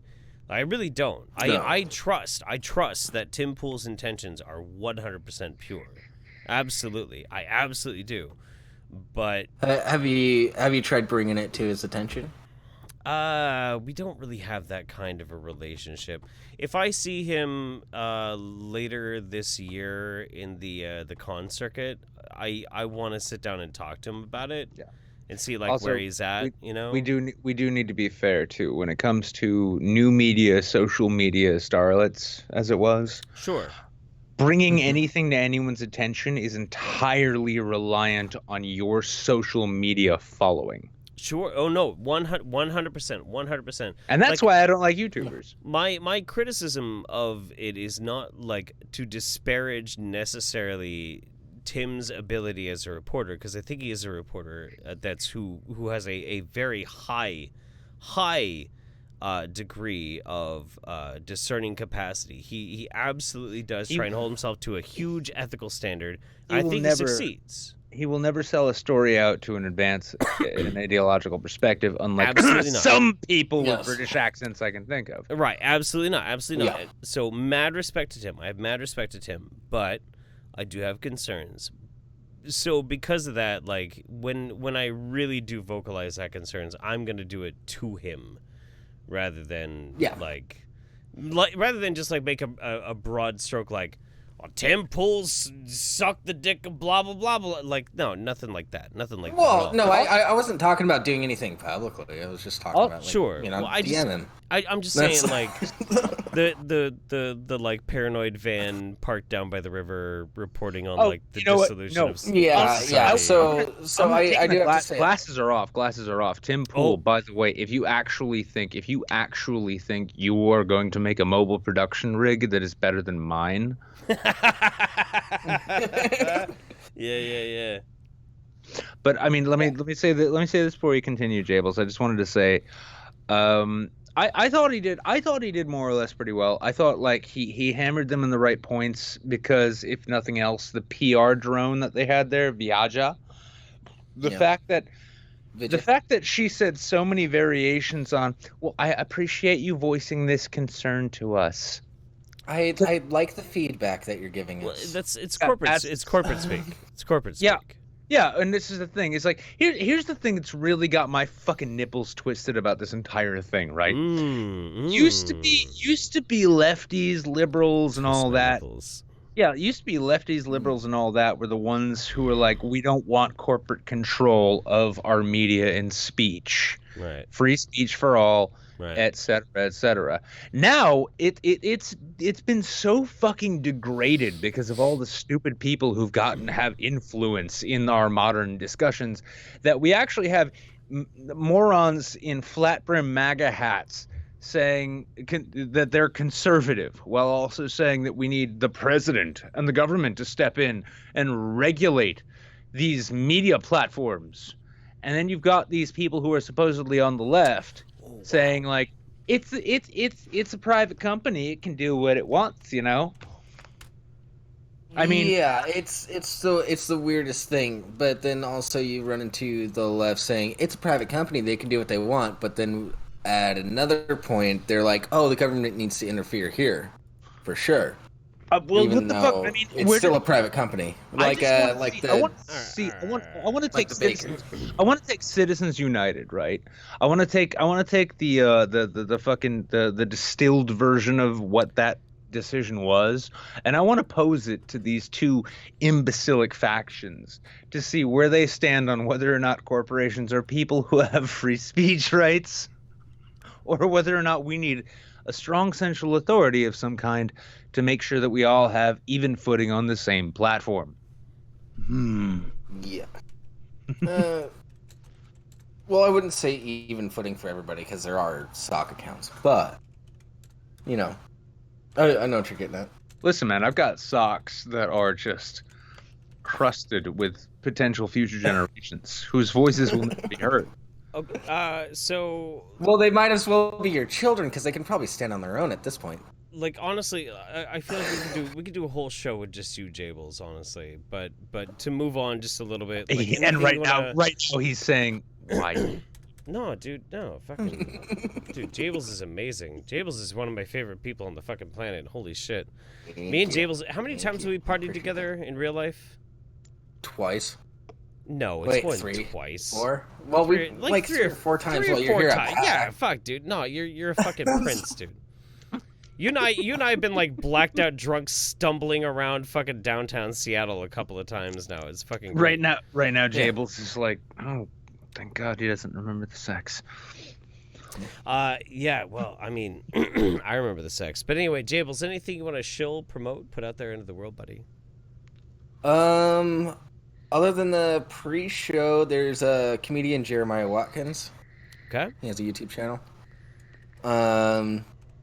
He's a comedian. He just released a video where he does an excellent Jordan Peterson impersonation, where he talks about discerning the gender of Doritos.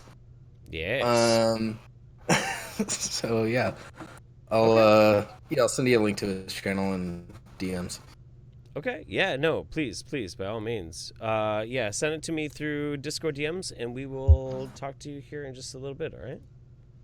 All right. Yeah. Cheers, buddy. I almost wish I hadn't got so much like steak and potatoes in down my gullet before this. Yeah. It's hard getting drunk. I'm gonna remember this whole show. Do you have any idea what a burden that is? I know. There's a lot of liquor inside the house right now, but I'm trying not to think about it right now. It's fine. Okay, so catching up. We got to catch up quite a bit, actually. We've got... Oh my God. So many.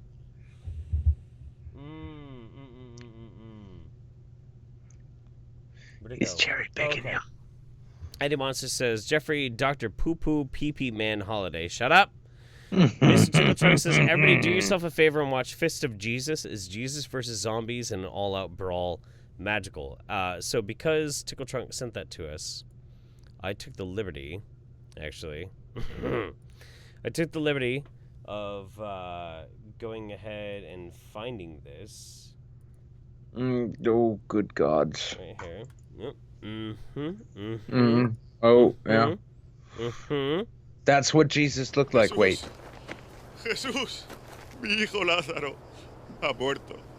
Lázaro no ha muerto, solo está dormido. Y voy a despertarlo. I will wake him up. Levántate y anda. Rise up and walk, Lazarus! Rise up and walk!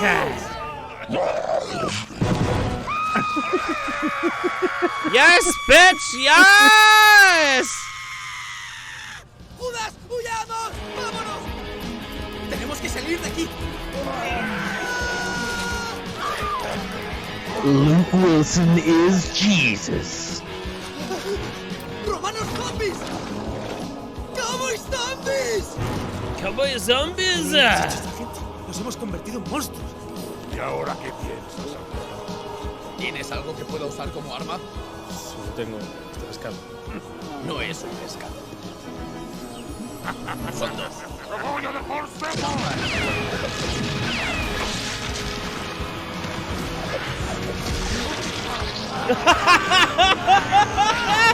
Yes! Woo! That's right. That's right.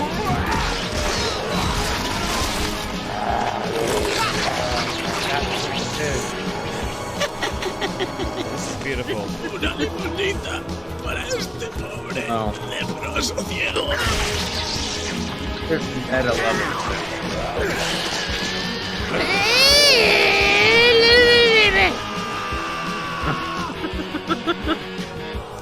Piece of All right. Jesus. I'm gonna say. No hemos evangelizado a nadie. Yeah, I think we have a rabbit room coming up. Al menos hemos enviado un gran número de almas al reino de mi padre. Yeah! No, Yeah, that's good. I think we're gonna need to watch that in a rabbit room soon, right? Yeah, no, I think that's. Hey, wait. That's, When is that's Easter? When is Easter? Soon-ish. Soon-ish. That's when we watch that. I will say though, because like having seen that, like seeing that trailer, right? Yeah. I was this close to incorporating that into tonight's promo. So. Oh no, for sure. So I should have. Larry Kubiak says, related to the show tonight, if you think Trump tweets are dumb shit, this is the president of Brazil asking Twitter what golden showers is, which made my day. So let's take a look at this real quick. This is from this is from Jair M. Bolsonaro. Okay, golden shower, which translates to what is golden shower? That's right. Oh, man, it makes me wish Sargon was still on Twitter. That's right. The president of Brazil asking what a golden shower is. Fantastic. That's right, because he hears that there are some things that super rich fascists are not yet. Maybe he should ask R. Kelly. Oh. Yeah, but R. Kelly didn't do nothing. Is that camera on? Is that camera on me? I'm a piss. I didn't notice! Jip, jip, jip. Piss, piss, piss. All right. Every time I hear R. Kelly, the only thing I can think of these days is like Dave Chappelle. He did his R. Kelly sketch. I want to piss on you. And he's like, that all over. Yeah, and giving my best white guy impression of Dave Chappelle. That ninja was mad. That ninja was mad. How you gonna make a video? How you gonna make a video about pissing on people? And I say, ninja, how you gonna piss on people? Ninja? Yami no tenshi. So if Jesus came up to you and gave you a hairy Philly cheese, will you still eat it, Jeff? Huh? Probably I would. And Anime-Mun says, okay, I can't help myself but put some other crazy stuff out there. Trust me, you guys will like this. Also, this is supposed to be who you think it is when you see him. Sources Cromartie High School. Oh, no. What is this supposed to be? Oh. I love how this show has gradually devolved from us having segments that we thought were funny to our audience saying, endure this for money. Well, I mean, like, if people want to, like, fucking send in Streamlabs and want us to watch, like, really hilarious-ass shit, I don't care. I'm perfectly okay with it. To be completely honest with all of you guys, I'm, like, 3 months behind on my electric bill, so... Yeah, no, Nick's about to lose electricity, so yeah, fuck if there's a guest host on Friday, you'll know why. Yeah, it's because he has literally no power, and I gotta find somebody else to do the show with me. No, I've never seen anyone like that guy. Get a hold of yourself, man. Get a hold of yourself, man. You won't be able to control them. I know, you're right. But you gotta see this thing for yourself. Deal? Deal. Get up, Freddy. You're sitting at my desk. Yeah, get up. This isn't even your classroom. Look, you dumbasses. Our classroom is next door. Hey, Freddy, guess what? We came into the wrong classroom today.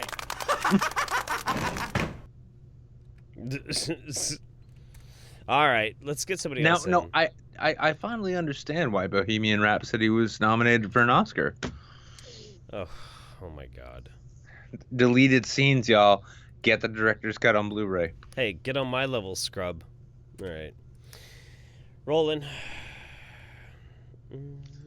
I love how you just sigh with defeat.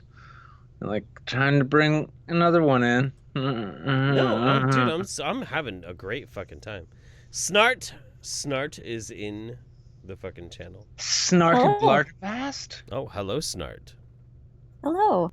How are you? Nice to finally meet you. Good. Doing well. This is actually my first time on the stream. Thank you for having me. Well, I'm happy I could be part of your first time. I hope we're gentle. Oh, of course.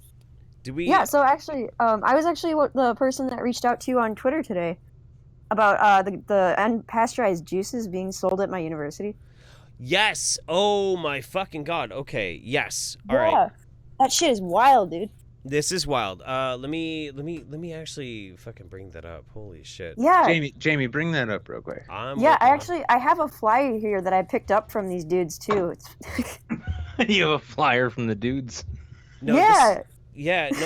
This dude is apparently like going around to your university, and trying to promote like a healthy, holistic, like alternative lifestyle living. Like if you drink raw, unpasteurized juice, this is something that's going to be like a big deal. It's going to help you with your health. Isn't that just called squeezing juice at home?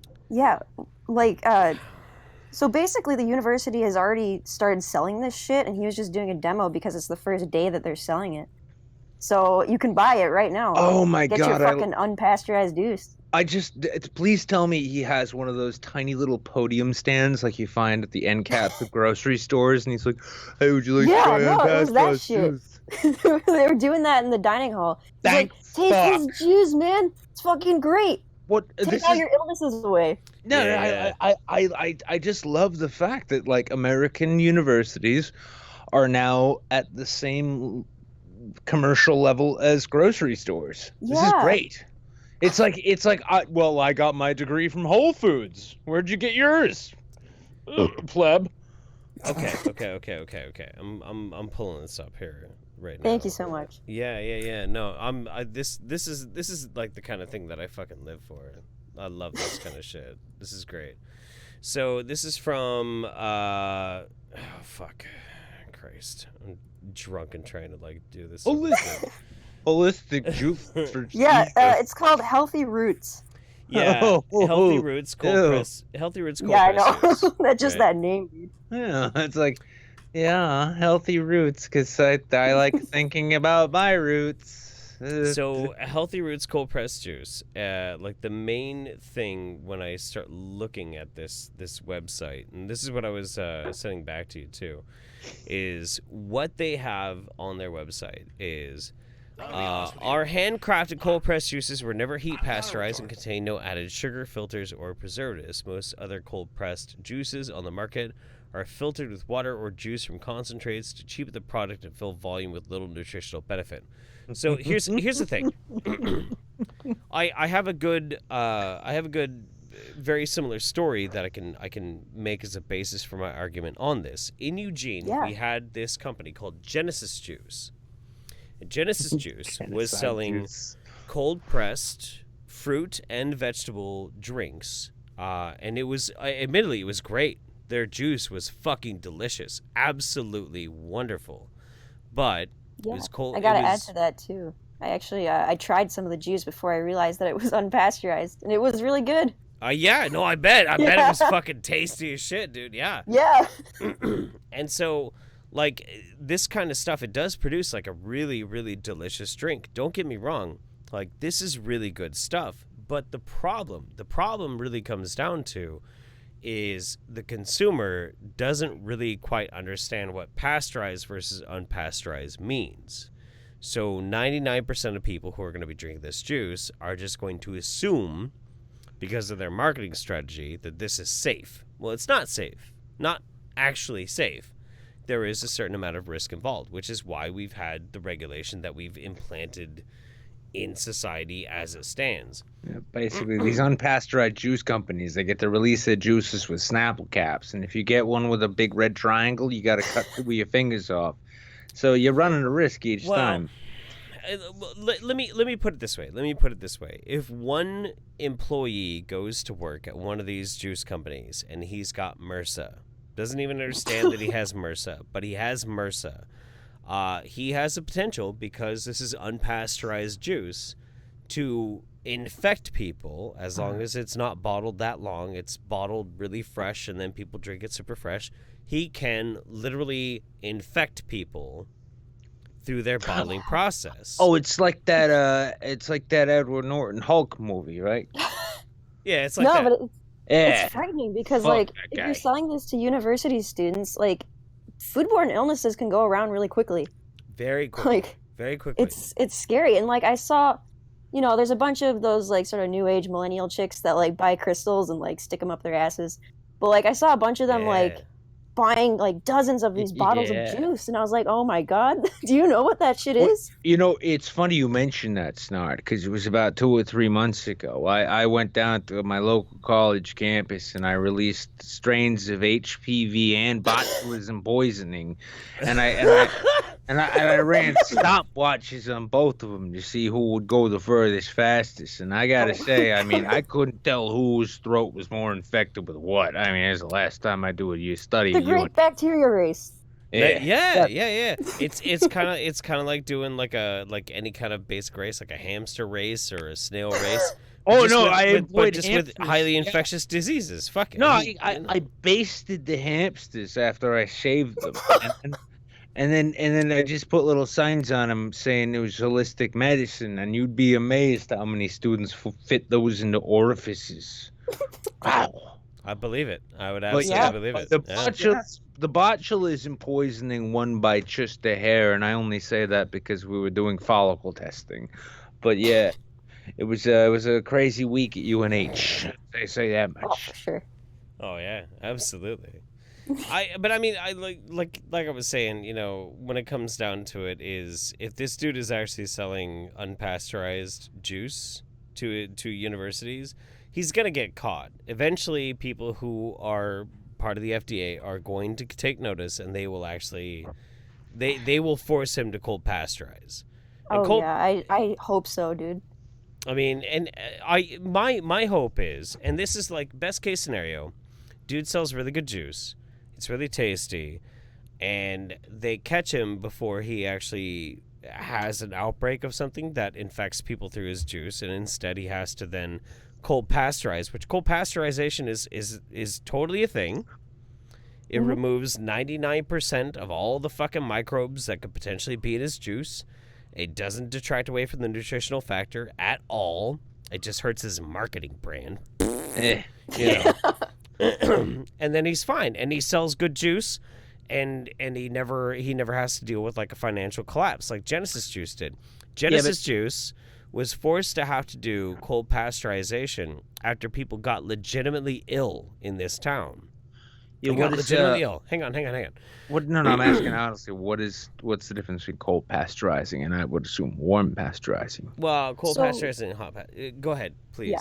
Oh yeah, I mean, I was looking into it today because like I was really concerned about what was going on here, and I guess the difference between cold pasteurizing and hot pasteurizing is that when you're sort of normally hot pasteurizing something, you raise the temperature of it above 165 degrees for 15 minutes so that it kills off all the microbes, and then with cold pasteurization, you pressurize it with air so that it crushes all of the microbes. Yep.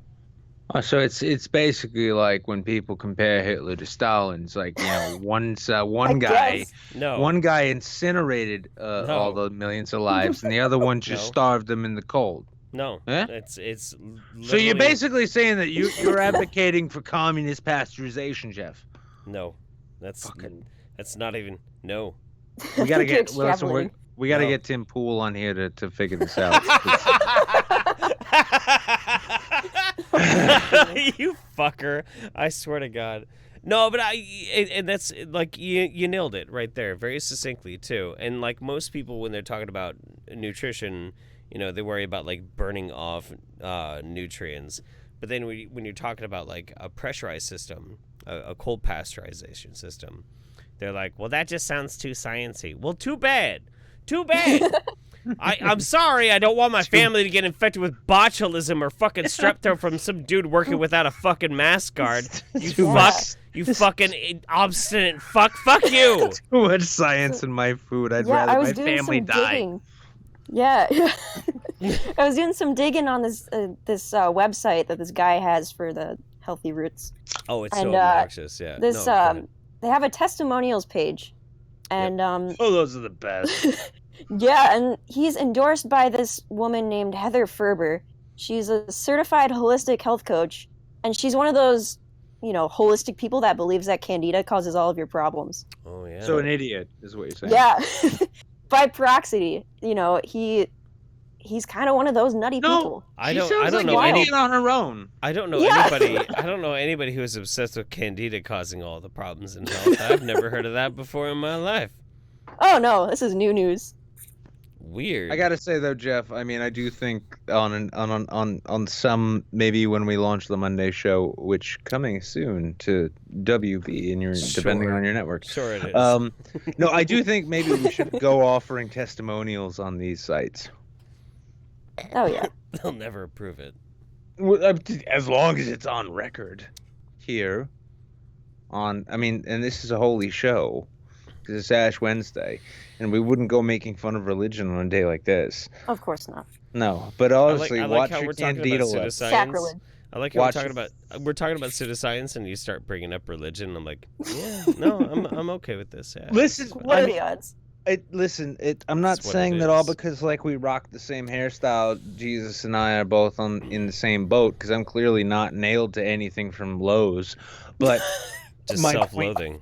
It's just self-loathing and thinking that I'm like God's gift to humanity at the same time. Yeah, it's that thing, You can do that without getting nailed to a cross. That being the case, though, I really want to actually let these people know about my candida levels and the fact that every time I get pure Florida orange juice, I don't know that it is remotely safe to drink until I've put it in the microwave for 45 seconds on high. Have you ever done that? No, I didn't think so. I can't say I have. That's why I'm a chef and I'm also saved, and you guys are just on the internet. I don't even know what you're... Dollar. Yeah. That's right. Please go ahead. Yeah. I was thinking about reading off some of these taglines that I have from the flyer that I picked up. So, yes, no, please. Yes. I want to hear these. So, I have to officially sort of join the server here, but when I do, I'll upload some pictures of this thing. Yeah. Because it's pretty fucking great. If they have a certification program, please go through it. Ooh. Yeah. Oh, yeah. That would be fun. Yeah. I'm a pastor. You can be a pasteurizer. And the thing is too, like anything that you dig up on this kind of shit, like by all means, pass me all this crazy shit through Discord, through DMs. Like feed me this shit. Feed. All right. Me. Yeah. Yeah, for sure. Hell yeah. So I got this card here. It says, "Is Healthy Roots cold pressed juice for you?" And there's a bunch of hypothetical questions underneath it. Need help getting your full serving of fruits and veggies daily? I suppose. Does your family need more whole foods in their diet? Why not? Do you need help losing weight? Well, depends on who you'd ask, man. Me, yes. Do you get sick too often? It's getting a little sus here. Do you want more energy? Why Everyone wants more energy. Who says no? Yeah, exactly. Nah. You can't say no. Hey, man. So we're about halfway through this hypothetical question. Yeah, no, keep going. Would you like to improve your sleep? No. That contradicts the last fucking question. I don't get it. I want energetic sleep. Energetic and sleep. You can do both of them with this magic juice. You ever? No, I mean, listen. I know I'm not the only weirdo here who's done sleep jumping jacks. All right, come on. It's like, yeah, no, my sleep reps. That's where all these gains are coming from. It's all the nightmares. Sleep burpees. Yeah, I have so many nightmares because Mom won't leave me alone anymore in my mind. But no, still, I'm getting these sick delts and quads. I'm gonna be honest with you. So, continue. Do you please. want better workouts and enhanced recovery? Did I not just say that? Do you want your skin to glow? To the gods, perhaps. It's like a nuclear holocaust. Of course, of course, It's of radioactive. And do you want to have less inflammation and better pain management? Well, I guess. No. So then there's no answer to any of these No. questions. It just has the tagline at the bottom. It says, drink daily, thrive, and achieve. It's like, oh, listen, we understand people get confused by complex directions, so we just tell them to drink this shit daily. And they Drink make daily, their own thrive, and achieve, connections. baby. Yeah, listen, I mean, you may thrive, you may achieve. In some rare instances, 50% of 2% of our surveyed patients thrive and achieve, while still sleeping better and working out while they sleep. What's the deal, Grandma? Huh? Why do you keep haunting me? Wait, sorry. Got a little off track there. Yeah, no, I was done. That's all the claims that they have on their card. But what I found interesting is that on their website as well, the dude that founded this thing, Was convicted. He's a convicted sex offender. No, he claims that this juice put his Crohn's disease in remission. Wait, so the dude who runs this Healthy Roots juice says this put his diabetes?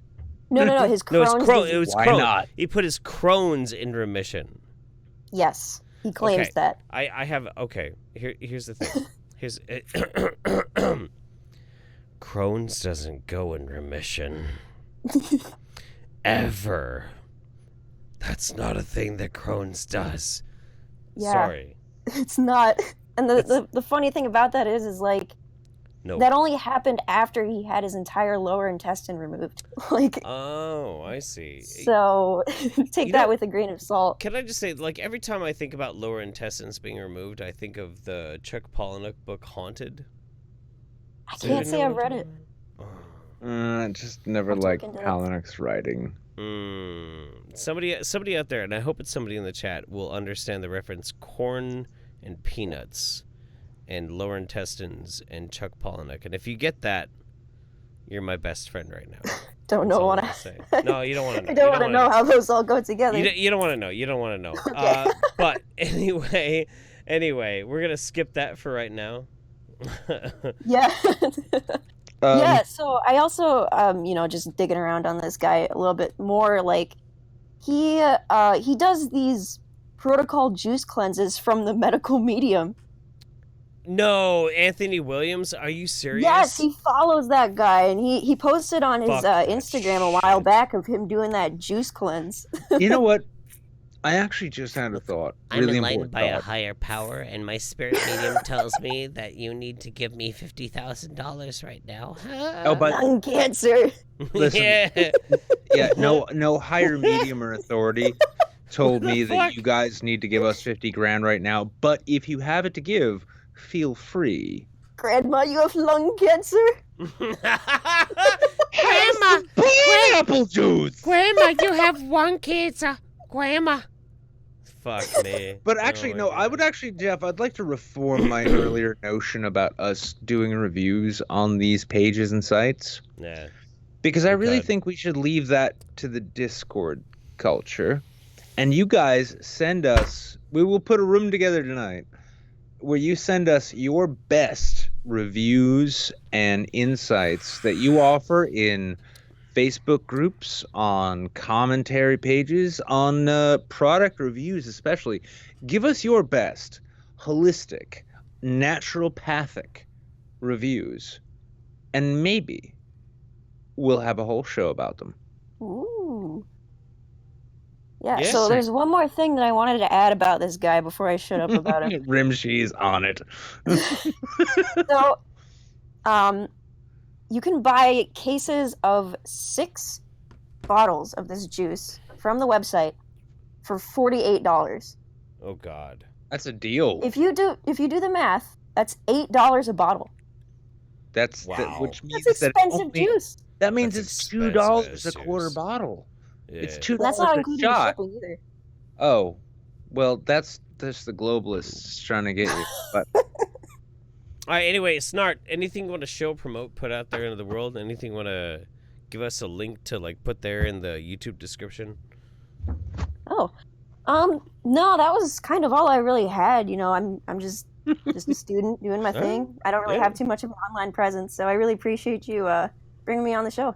No, I'm more than happy to goof off and shit all over somebody trying to sell some weird alternative juice. Yeah, that makes me way too happy. I just love I'm the so idea glad. that there are people out there trying to get college students to pay $3 extra for leaving pulp in the orange juice. All right. You know what? Hey, I hope you stick around and join the Saints community and like hang out with us a little bit more. And Yeah, I'd love to. Yeah, cool. We'll talk to you in a little bit. All right. All right. Thanks for having me.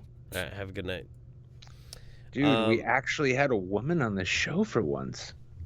First female guest ever. Holy First shit. time ever. Oh my god. Somebody with an actual vagina. Oh, shut up. Rimshi says, remember, if you are a guest on the midweek, you will be given a role that prevents you from joining the waiting room for 2 weeks, so the same people don't end up on the show all the time. Agreed. Yes, that is what we do. Addiemonster says, I got drunk way too fast. Sorry for my lack of quality Streamlabs tonight. Plus, don't send me to the Gulag Daddy unless you really want to. Wink, wink, wink. My mic is haunted. Your mic is haunted. We got 10 people left in the waiting room. We got one more roll to do. One more roll. Let's see who's going to come in tonight. Let's see. And it's... Oh, God, that's... Oh, no. Hi, Addie. You got me all nervous and shit. No, it was Addiemonster. Addiemonster won the role. As long as Addiemonster. Unless she got way too drunk your pants and she's asleep in front of her laptop. In which case, maybe we can fuck with her dreams. Here, just in case she passed out, we're gonna fuck with her dreams. Saints review. Let's take turns. Just in case she's passed out right in front of her laptop, this is what we're gonna do. We're gonna fuck with her dreams right now. Ben Shapiro impersonations? Oh wait, no, I hear. Wait. Hey. Yay! She's alive. Okay, we're not gonna fuck with her I really dreams. thought that was snoring to begin with. No, apparently I hit the mute switch on my mic. Oh, okay. I was gonna try and like program your dreams to something really fucked up, you know? Watch out for the bears! Watch out for the bears! No, nothing so pedantic and lame. Oh my god.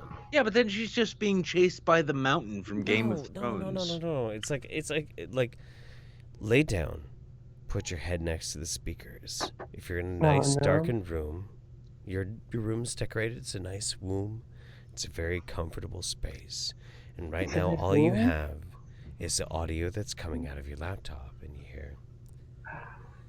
Right now you exist inside of a womb. This womb is a corpulent construction of your own subconscious. Right now you exist in a free-floating cocoon of interconnectedness.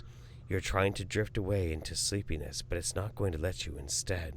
As you start to think of all the different ways in which your life has taken horrible turns, all of a suddenly, everything starts to collapse inside you. A kaleidoscope of self-doubt and indiscriminate mind-fuckery starts to collapse in like a goddamn lightning storm. I lost it. I lost the plot. Did we hang on? I didn't know Destiny was doing ASMR these days, Jeff. Okay. I was just gonna go. You could do it better. I was just gonna go with no. You gotta hit him with it really early. It'd be like, you open your eyes and you are lounging on your South Hollywood patio, the ocean lapping at the waves lapping at the ocean. Who gives a shit? You look around and suddenly no one's face is visible. But then you're suddenly comfortable yet again, except those goddamn fleas, and yet everyone can see them and you can't. And they ask you about them. They ask you about the fleas, and you keep itching, and you try not to itch because you don't want to ruin the party, but they keep asking. And then Tom Selleck's mustache rapes you. Does that work? I wasn't. The chat is either abandoning the show forever, or confused and erect, or all kinds of things. First of all, hi Maeve, I love you too. Secondly, I wasn't on board with any of this until you said Tom Selleck's mustache. Wait, hang on. Now I'm all in. Everything else was disturbing. Having an 80s TV star's mustache violate you. That's worth winning Powerball for, right? Tom Selleck was one of my first crushes that, like, as a kid, I didn't realize it was weird to like other boys. So, like, Tom Selleck was one of my first, like, I like him. He's I pretty. see. Yes. Meanwhile, the rest of us were like, I wish I could be too tall to sit in a Lamborghini. No, a bit of trivia. You might not know this. If you ever watched Magnum PI driving around, it was a Ferrari, actually, wasn't it? Yep. Yeah. Yep. Here's the problem: is they had a big issue. They could only film it with the top off because Tom Selleck is too tall to fit in a Ferrari. Yep. Yeah. What was it too? They also ground down the bolts that mount the seat into the floor. They actually hammered out the floor and ground down the bolts by like a 1/4 inch so that his head would not stick above the actual like T-tops. Which it kind of did anyway, but yeah. So yeah, there we go, everybody. Hey, congratulations to all of you lucky viewers out there with very suggestible, malleable minds who might have nightmares about Tom Selleck tonight. You're very welcome. In the meantime, Addie, what have you been up to?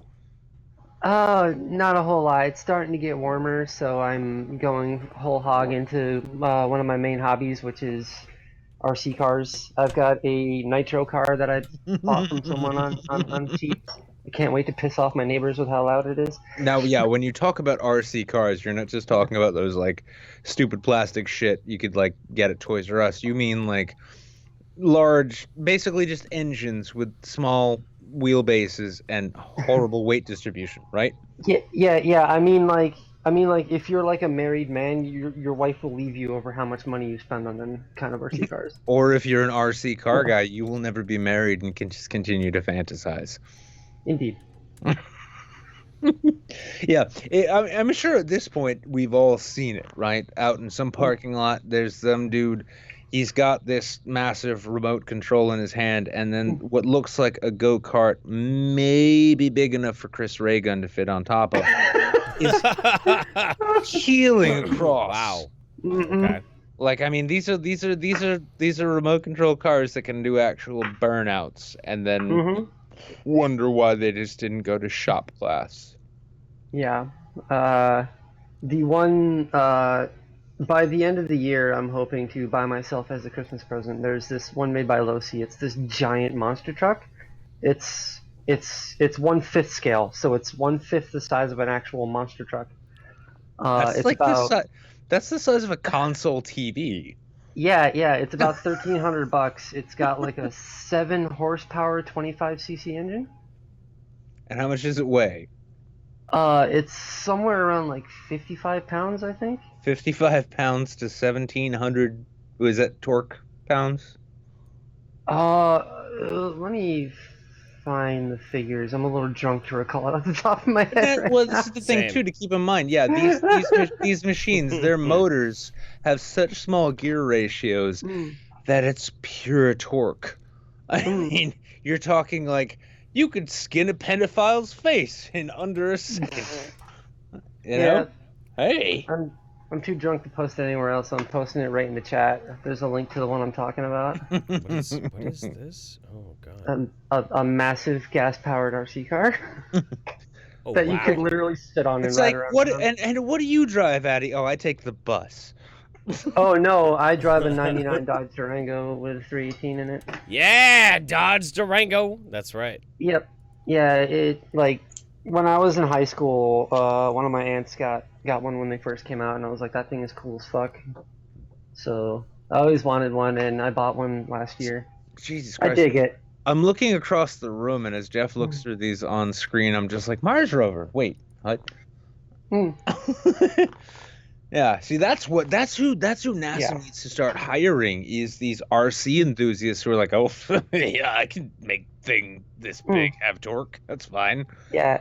I've gone and I've picked that thing up at my local hobby store because they've got one that's on display. I don't have the picture. My friend does on his phone, but I laid down next to it, and it's the entire size of my torso. Nice. Yeah. Oh, I'm out of tequila and beer. And so now it's just, oh, wow. Yeah, you can literally roll it down to the gas station and fill it up with 87. I'm not kidding. It runs on 87 and like mix oil because it's a two-stroke. It was so fast that not only could I put it on the highway, but that the state insisted I get an easy pass. I feel it. I feel it. This is good. But anyway, yeah, it's alright. Oh my god, I'm fucking nerding out. People are gonna think I'm a nerd. Oh no. Oh no. Oh god. Oh Jesus Christ. Look, quick, talk about Star Trek. If there's one thing when people take one look at me, the last thing they think of is nerd.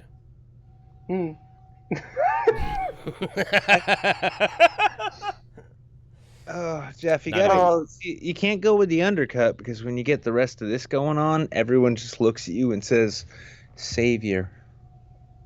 I'm good on that. Yeah, no, I'm fine.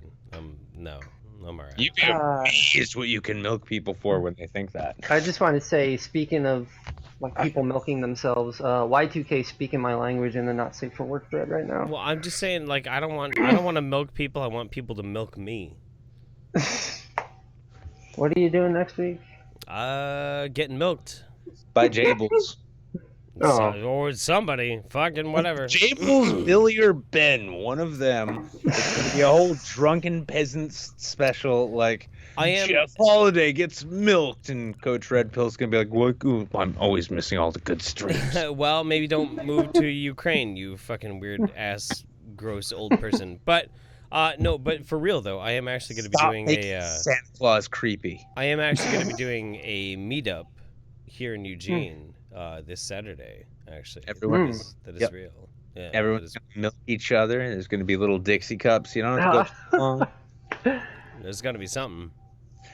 At the end of the night, someone is going to get a free shitlord hat for whoever has the fullest Dixie cup of what is verifiably milk. We're not falling for the same shit we did last year. We learned our lesson. That's right. That's right. We will have laboratory tests, indeed.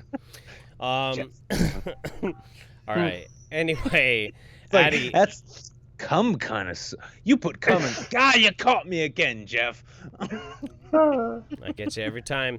Addie, anything you want to show, promote, put out there into the world? Yeah, I just thought to look up something and I've got it, but I got to get the link because I'm drunk and I forget exactly what it's called. It's this channel I found like 6 months ago, and they upload very infrequently, but they make quality fucking content. It's called OKI Weird Stories, I think. And he's currently uploading a multi-part thing on John McAfee and how fucking nuts he is. Oh, I love John McAfee. Oh my god. Yeah. What a fucking legend. Again, he is. Again, I'm stupid drunk and I apologize, so I'm posting it right in chat for everyone to enjoy. Cool. Yeah. No, absolutely. And that's a link that you want me to put out there too, yeah? Yes, this guy, he uploads like once every 3 months, but it is good shit, and it's usually pretty lengthy, like hour long stuff. Okay, yeah, for sure. All right, I'll make sure I get that included. Well, thank you, Addie. You're one of my favorite people in the Saints community. You're a fucking champ, and you're pretty hot too. Yeah, stay the fuck up and quit fucking around with them drunken peasants. I see you there, Addie. I see you. No two-timing on us. Well, I'm actually kind of three-timing because I'm poisoning the well streams too. Fat Pat's hot. I'm sorry. Nah, Fat Pat is kind of. Aaron is actually he's a tasty boy. Yeah, here's the funny thing about Fat Pat. He won't say it in public, but yeah, if you dose him with Rufinol, you can do whatever you want to him. What the fuck? All right. I'm saving. It's technically true. Jeff, you've been to Atlanta. I haven't. I have. Like, I know exactly how crazy it Don't gets. make me take the WordPress post down. Come on. All right. Look, I don't want to take up too much time on here, but as Jeff can probably attest, roofies are expensive and hard to get, and I'm saving my last one for when I go out west. So. I can attest. What the fuck? Oh my god. Oh my god. It's true. You get, it's a lot. You know what? cheaper You know what? I go to parties vodka. with people who take roofies, You know and I what? throw water bottles at them because I lack human compassion. You know what? Just for that, Addie, I'm saving my last roofie for you. All right. Oh, do not threaten me with a good time. Do not start something that you don't want me to finish, honey. Oh, I always finish whether you like it or not. Hey, good night, Addie. We love you. Good night.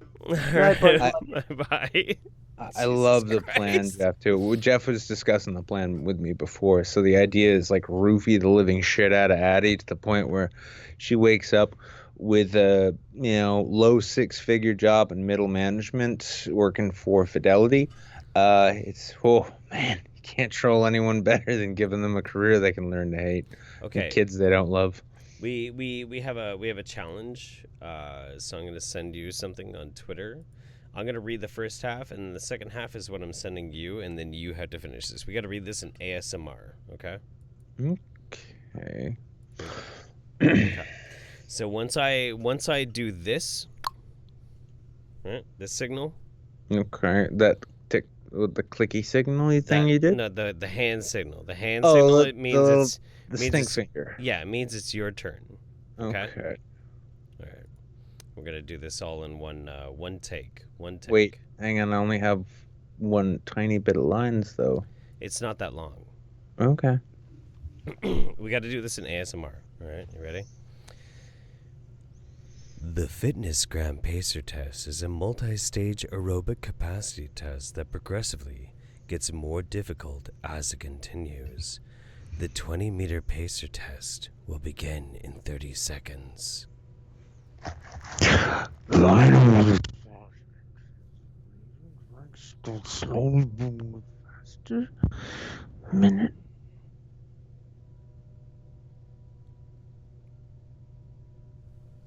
I think you broke your fucking mic while you were trying to do that. Can you hear me now? Yes, I can hear you now. That sounded like shit. That sounded fucking awful. Hello? Yes, I can.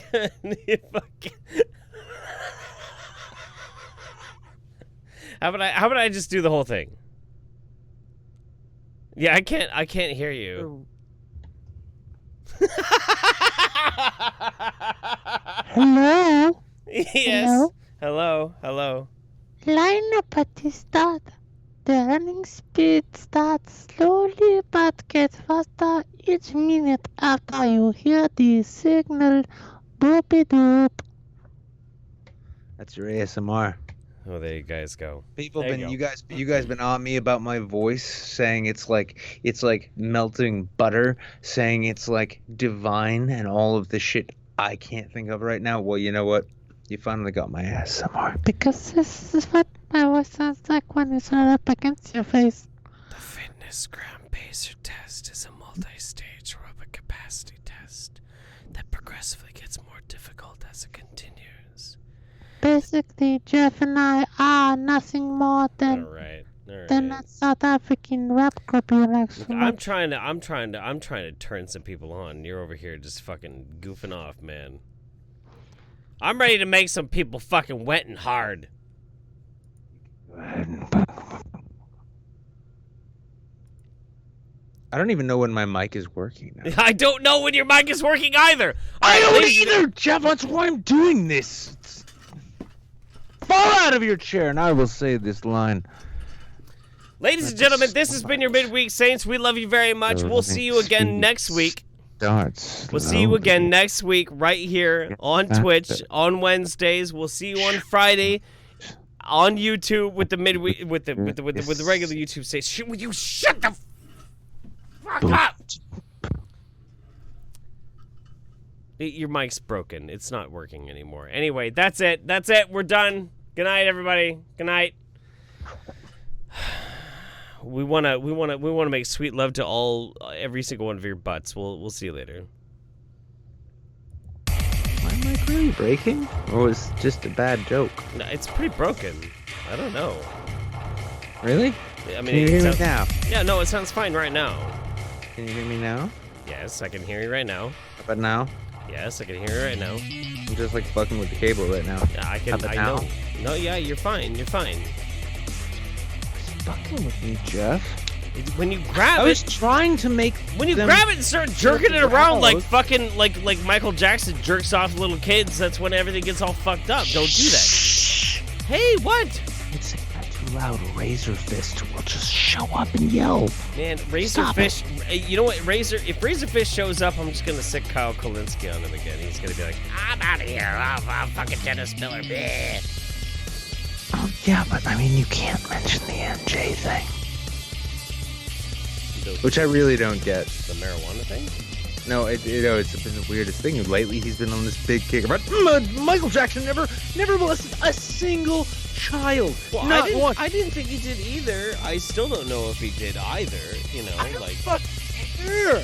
Yeah, no, I don't give a fuck either. Like, I mean. I'm not exactly like, I'm not jamming to Thriller with my fucking 10-year-old. No. Cracker's dead, dude. I don't give a fuck if he fucking whatever. It's not like you can throw him in jail. Yeah, he's dead. I'm just trying to make sure my kid stays away from Cardi B. All right, now